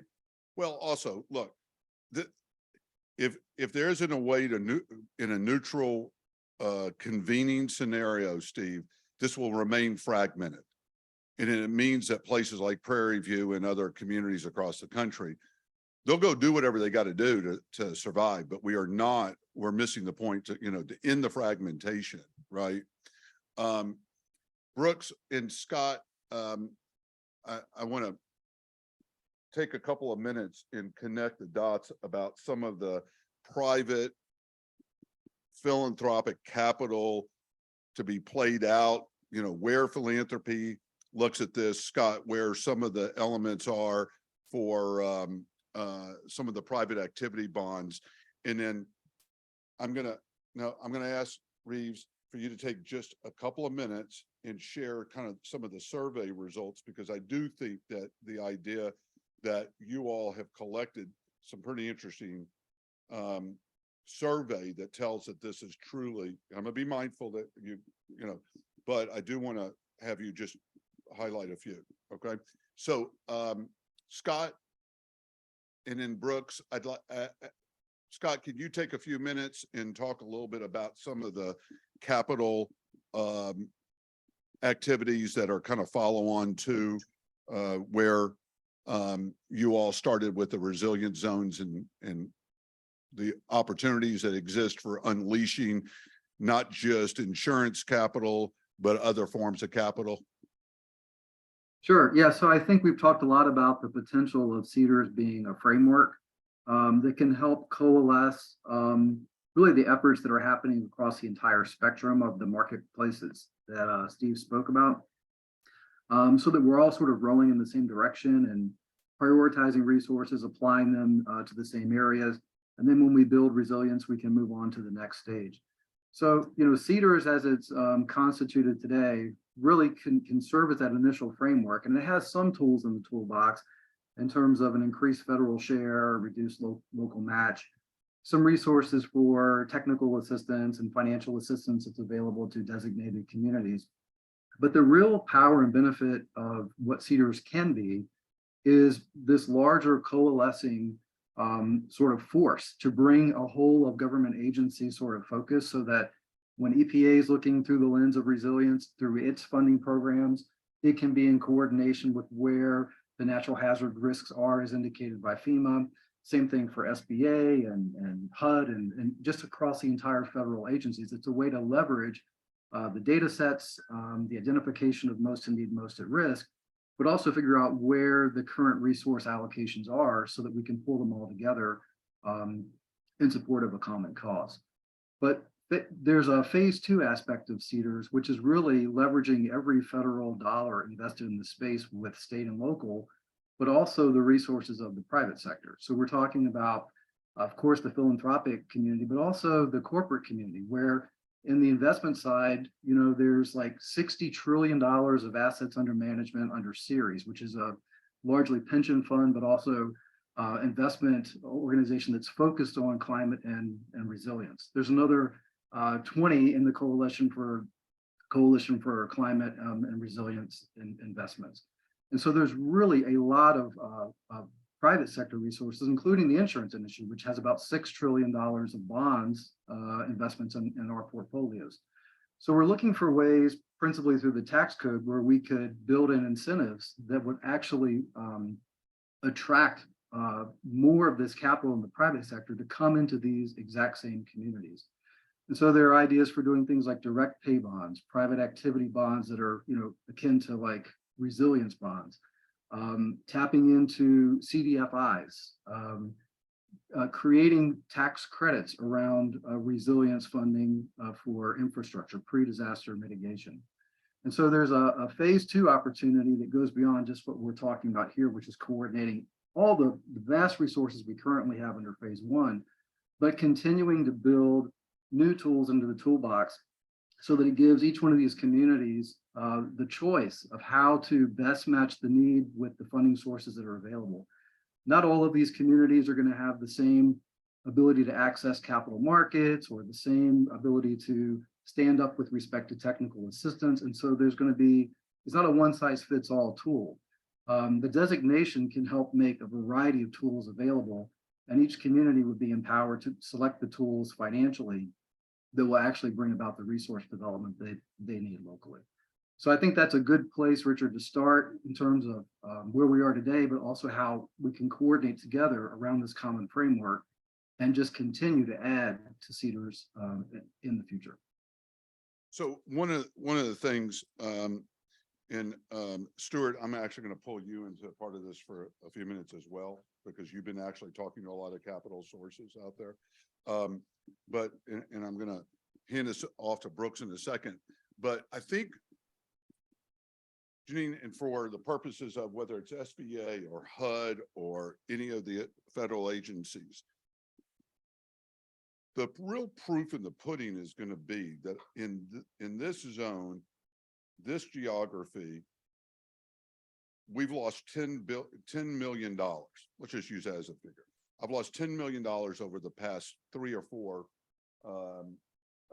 disasters. Now I go in and I make an investment. I changed the design. I improved, the operating process, but I also enhance and strengthen the thriving of the citizens. I can measure that now. We've just talked about that. All right. And there's a lot of other tools to measure it. So again, I have a government English degree, Josh, so apologies. All right. But I don't know who laughed, but that was mean. All right. But I'm looking at 3 deltas. All right. I got 1 delta, and Noah, y'all have been doing this. Let me pull y'all into this. Okay. I've got a delta that says, I can tell you in the United States, in these areas, these are the disasters, these are the impacts. I've got the dollars between the phenomenal maps that y'all put together, which everybody now uses. Y'all need to charge people for using it, but that's another thing. But I now know where this is occurring. I know what the dollar terms are, right? I now can also go in and I can measure that I'm going to put $1 million into. Let's use just a simple mathematics, the Wharton part that says if I put $1 million at work, I'm going to get a 6x return. All right. Fine. Now I got a delta that says by doing this, I'm going to reduce the future risk and the cost. Okay. That isn't on paper, and that isn't magic. That is a financial measurement that now allows us, as Scott is saying, to work with local governments, county governments, to say, we know what you've had to spend in the past. All right. We can book that new delta and actually put a bond behind it. We can monetize the risk reduction, and we can monetize the investment, because I can now model out that this is, am I saying that, Scott? I'm trying to simplify it, but that's where the opportunity is that if we know where we've been, we know what we're about ready to invest in, then that third delta allows private philanthropy, impact investing, you name it, to go in there and look at this from a perspective. Uh-oh. Exactly right, Richard. I think that's the measurement of the cost benefit, and understanding not just the impact initially the buildings and losses, but the effect on populations, on lost tax revenue, on the hit to GDP, on population displacement, and how there's a comprehensive scoring that's possible to be done, measuring the impact of the investment resilience feature that's being put into place. Can really help transform, think about the rules of Washington and appropriations, dynamic scoring and understanding upfront. The CBO, together with NIBS, could understand how to measure the cost savings over a 10-year budget period. It would make the scoring of legislation, and therefore appropriations for investments in resilience by the federal government, so much easier in the context of legislative scoring. There's also an opportunity here to understand that when the federal government spends money on building infrastructure, they're often incurring finance costs on top of that. So the leverage is actually less than 1. But if the federal government was incentivizing others to bring their own money to the table, that increases the federal leverage exponentially. And we've seen cases with private activity bonds where the leverage is over 100 times. So you get 100 times more benefit for every dollar that you invest when you partner with private actors through public-private partnerships and private activity bonds. So there's really an opportunity to be smart from the federal taxpayer perspective in terms of the investments that the federal government makes to incentivize others to bring their funding resources to the table as well. Got it. So Brooks, and then Stuart, thoughts, Brooks, about how you've seen, not just from Walmart, but from some of your other colleagues, where does the philanthropic investment model begin to take a look at this kind of new potential capital stack into these zones? And I'm not asking you to commit Walmart to do anything. I'm asking you although, we will send the invoice, but what I'm really looking for is your just phenomenal knowledge, Brooks, of how you see this play out. Sure. No, thank you, Richard. It's probably obvious to everyone in the room why this is so important to Walmart, given 90% of the country lives within 10 miles of one of our stores. And so we're very invested in making sure that the community resilience continues. I think for us, from the philanthropic standpoint, we always look at philanthropy as the unlock. And how can it build capacity in these local communities to chase after some of these resources? And so I think that's the approach that we took even before the CDRZ Act was introduced and approved, and how we're looking at it now. But really, how are we building the capacity of some of these underrepresented communities so that they have the tools and the resources they need to be competitive in this space and chase some of this capital stack, but also thinking through just what communities are designated, what tools they need, and partner alongside philanthropy across the board. So we're really excited about these conversations that have been happening. And, I think appreciate the mayor's comments and others about this needing to be very locally driven. We definitely agree, and that's where we want to come alongside and support some of these community navigators and these local communities as they build their capacity moving forward. So Brooks, there's a number of foundations, y'all, Kresge, Rockefeller, Carnegie. Yeah. There really is a good cadre. Lindsay, you've been working with a lot of the foundations. My sense is, it's not a question of, are the foundations ready to participate? Because they've already shown it, right? Brooks, y'all have already pushed the chips in, right? I think one of the, not completely on now, but I think this idea of this new capital stack really begins to come together. And Stuart, that's something you and I've talked about, you've taught me, is that, and it's not just one, but using the phrase new capital stack, it has different elements to it.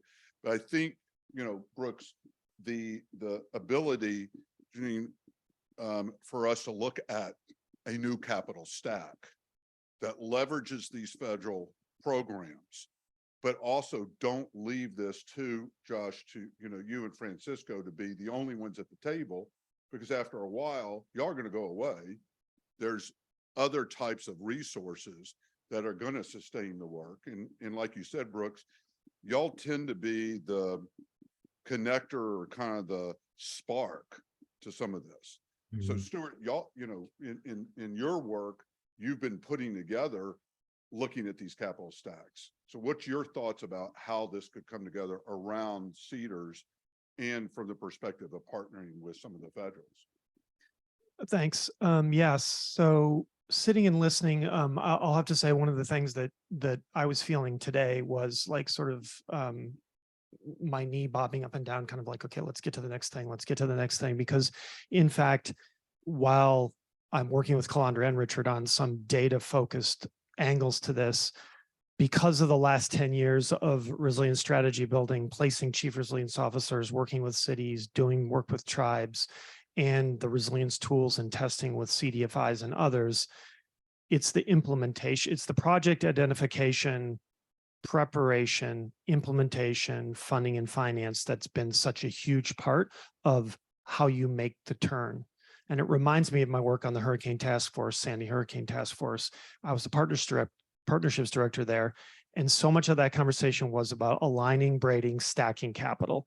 And this feels like another one of those moments where if you take each federal agency, you take private sector, including corporations, but the philanthropies, local and otherwise, who are in those areas, and the CDFIs and others, and you start to both stack the capital, but also line it up next to each other, because sometimes they don't always play well together.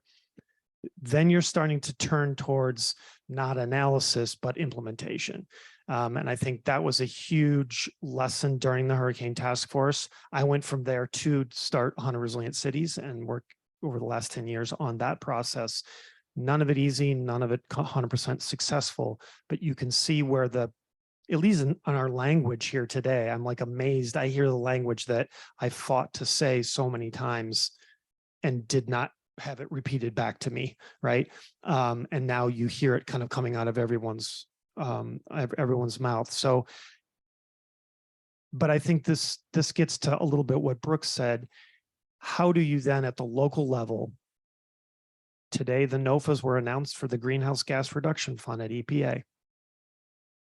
Imagine just, and this is one example, right, of a stack. Imagine if that EPA money with philanthropy was going to CDFIs in zones already designated, and that intersection was able to be had. And you could kind of repeat that again and again, both with, and then I think of my former employee at HUD and some of the work there and the Hurricane Task Force work, trying to do that quickly in a recovery sense is really hard. But if we're doing it in a pre-recovery sense and we're doing it to build resilience, then I think we can take that action. So for me, the zones are emblematic of places once identified where you can do that kind of, it's not an algorithm and it's not cookie cutter, but starting to layer in those things every single time again and again. So as I'm sitting here, I'm like, yep, Calandra, yep. Okay, now let's go. So Stuart, let me play off of a couple of things you've said, Scott said, Brooks said. I'm picking on you because you're in the room and Steve's on camera and other. I'm not even going to pick on Josh anymore. The poor guy hates me. But I think, Stuart, one of the things that you're raising, and I think we've got to look at it this way, is how do we distinguish how do we really distinguish the cost benefit and the ROI? Now, everybody's going to have a different perspective, but I got to say that I think 75%, whether it's public or private or philanthropic, is going to have the same kind of perspective. There'll be a little bit of something that says, I want a cost benefit from somebody who says, I want a 22% return on my money, whatever it is. So we started doing this between the last roundtable, and we need to kind of get back to part of this, and working with Scott and Brooks and Stuart and a couple others that had agreed to step in. I do think that looking at the RFI, but also looking beyond the RFI, we have an opportunity to really craft, in a sense, what is the cost benefit? How do you sell to folks why I need to invest in a zone? I got a lot of choices, right? But at the end of the day, it's got to be something that looks like, here's the pitch. Mayor, it makes me feel really good that I'm going to go into Prairie View because I got all this money and I got to put my money at play. It makes me feel good. Can I come by and drop off the check and get the picture? Yeah, but can I come by and get the picture, right? 2 years from now, did the damn check actually have the impact? And what was that cost benefit for the impact? So I do, I think that's where part of this is. Okay. Yes, sir. And just one follow-up comment. Over the last 3 or 4 years, we've been working on a resilience funding and financing tool used by CDFIs that's very, very holistic, using that word, but intentionally so from our definition of resilience, and testing with loan officers on projects that were underway. And one of the very first projects that we tested, and I think this is exemplary at the project level, not just sort of the town, tribe, or city level, but at a project level, the loan officer was meeting with a borrower, designer, developer on an affordable housing project that was in a riverine area next to the coast. And he said, I'm going to test this new tool on you. And you can imagine the borrower developer being like, oh God, great. What is this going to cost me? How much delay will I have? And they ran him through the tool. And he said, look, I want you to change 5 things to the borrower developer. It was HVAC on the roof. It was really simple things if you think about it, but it's just not the stuff that's ingrained or regulated yet, if you will, because there is a policy angle to this. He said, here's the 5 things: HVAC on the roof, solar and storage hookup, even if you don't do it, generator hookup if you don't do it, more permeable pavement, 5-foot basements, etc. Really simple stuff. Guy was like, okay, I'll go pencil it. Penciled it. He's like, you know what? Incremental cost, not that much. And I know my insurance is going to be different and go down, and I'm going to be able to fund my work because the insurance, it's underwritable. And that triangulation is so important. And he said, I'm going to do this on all my affordable housing projects now from now on. And you can imagine, as the like nerds sitting around crafting the tool, we're like, that's it. That's the end, right? You got to do that 1,000 times over, 1,000 times over. And I'm especially interested in coastal stuff and waterfront edge design as my special interest area. So like, if you can do that and a borrow developer person does that every single time, and then you scale it up, I mean, that's the zones, right? That's the direction, at least, of the zones and where we're headed. So I forgot to mention that part. Thank you, Stuart. So I'm gonna, Reeves, I got one slide up here. Only one slide. So to kind of close part of this out, because I think, again, it connects. Pieces of this are intentional to connect. You can get money at the table. What I think we've all begun to see is that this now has to be very purposeful. So we had Babcock Ranch with us last time. We've seen some things, you know, in other developments, but your work, your life mission, and where Gensler and others are looking at this, I think are beginning to say, we've got to be very, very purposeful about the design. We've got to be very purposeful because, as he just said, somebody who's going to put the money on the table, whether it's a Fed, private, or philanthropic, got to know that ultimate community design, that physical design. So bring us home. Oh, thank you, Richard. Yeah. So yeah, I get to be the caboose, if anybody remembers what those are on the railroad trains, right? At the very end, making sure everything is safe. So briefly, this came from a number of efforts at Gensler, including, and you heard my great colleague Anita Grabowska, a number of surveys where we've actually looked into what our communities need and want. And though we're seeing some improvement, but in the United States, you know, less than a fifth of the population believes that anybody's got a game plan to deal with this. I mean, there's a real concern about what is preparedness. We started, by the way, when Fannie Mae asked us to understand kind of what's the nature of the community who gets their mortgages. Do they even know what's going on with the roof conversation that Rod talked about? So in just briefly to wrap it up, you know, the idea is that all of the funding, all of the partnership, all of the, I love the Brooks at Walmart talking about, you know, it's unlocking the potential of the local talent, the local leadership at all levels. And again, our Mayor Representative David is just a great example of the leadership necessary to prepare for what is a changing time.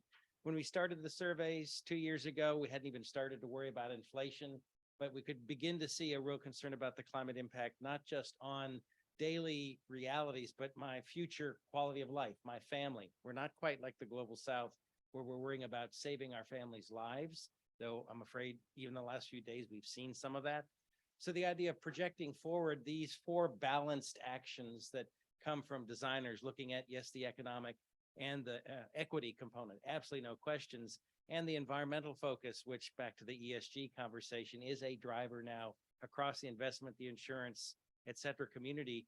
But I want to emphasize that component, I call it the Game of Thrones syndrome, which is if we make that is, you know, fortified, hardened, think, you know, colleagues like my colleague Hugh Darville on the call here, you know, Army Corps of Engineers buttressed and ready to go, and having just come back from the DOD's, primarily not industry, Steve, but primarily the bases and so forth, and creating, you know, durable, mission controlled and supportive thinking.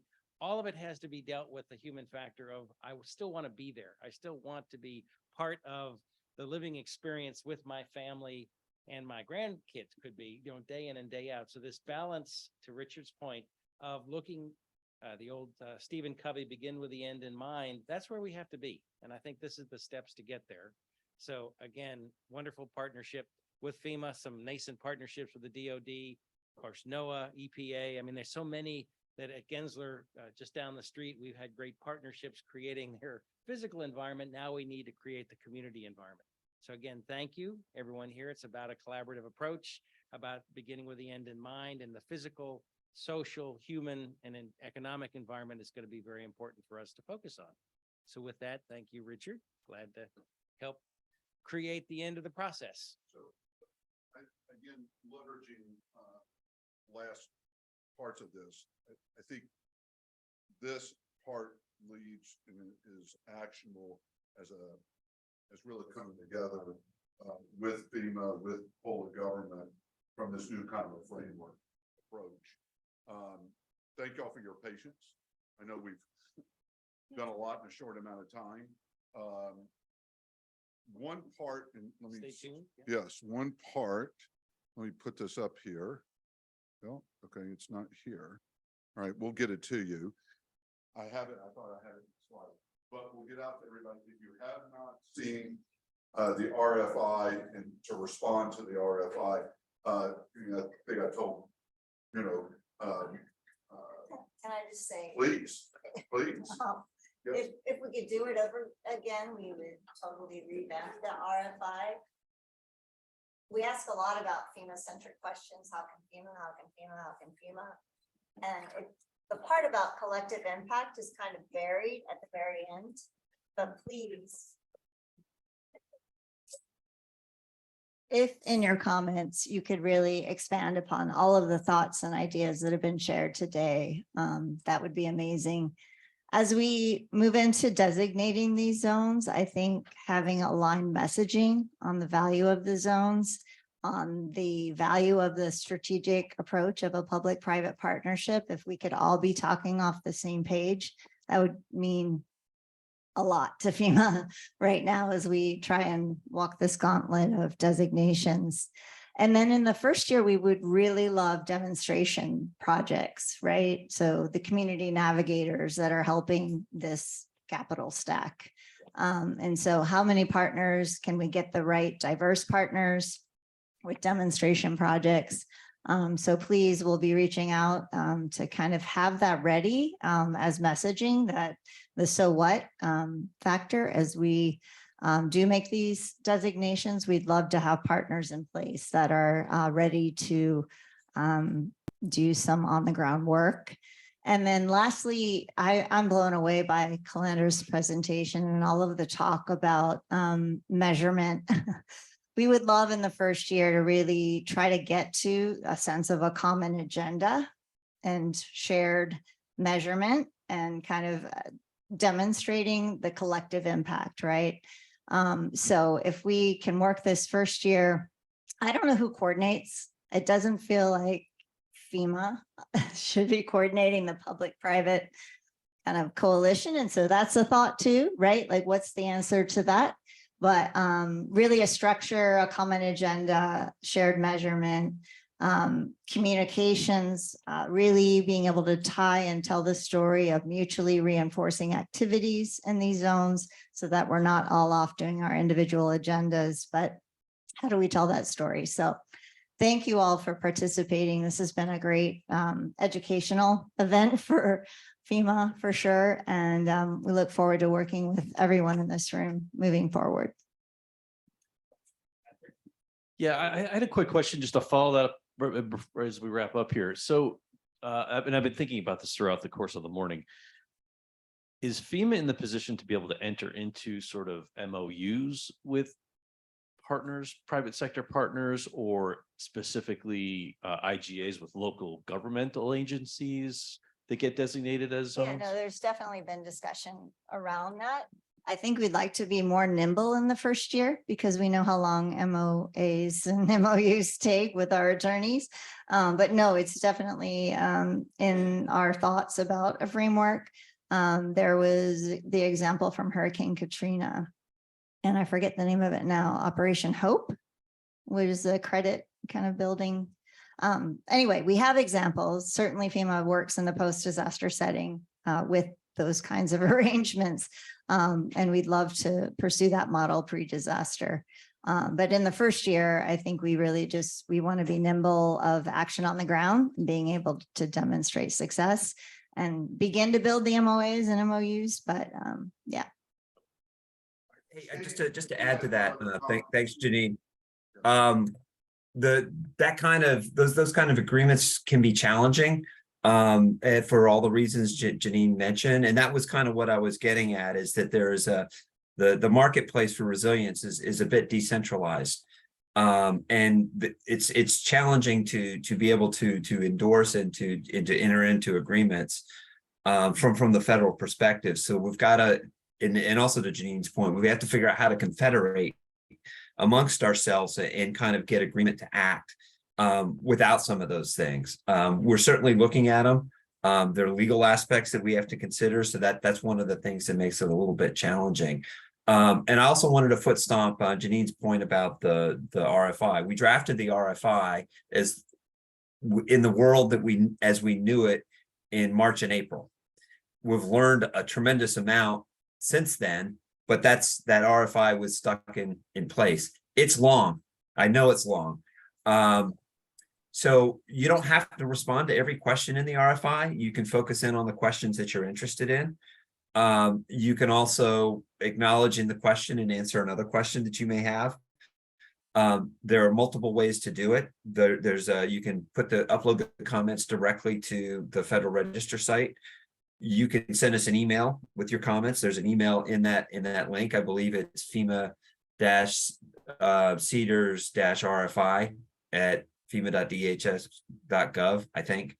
And then there's also a phone number where you could actually call and leave a comment that way. So just kind of wanted to foot stomp those things.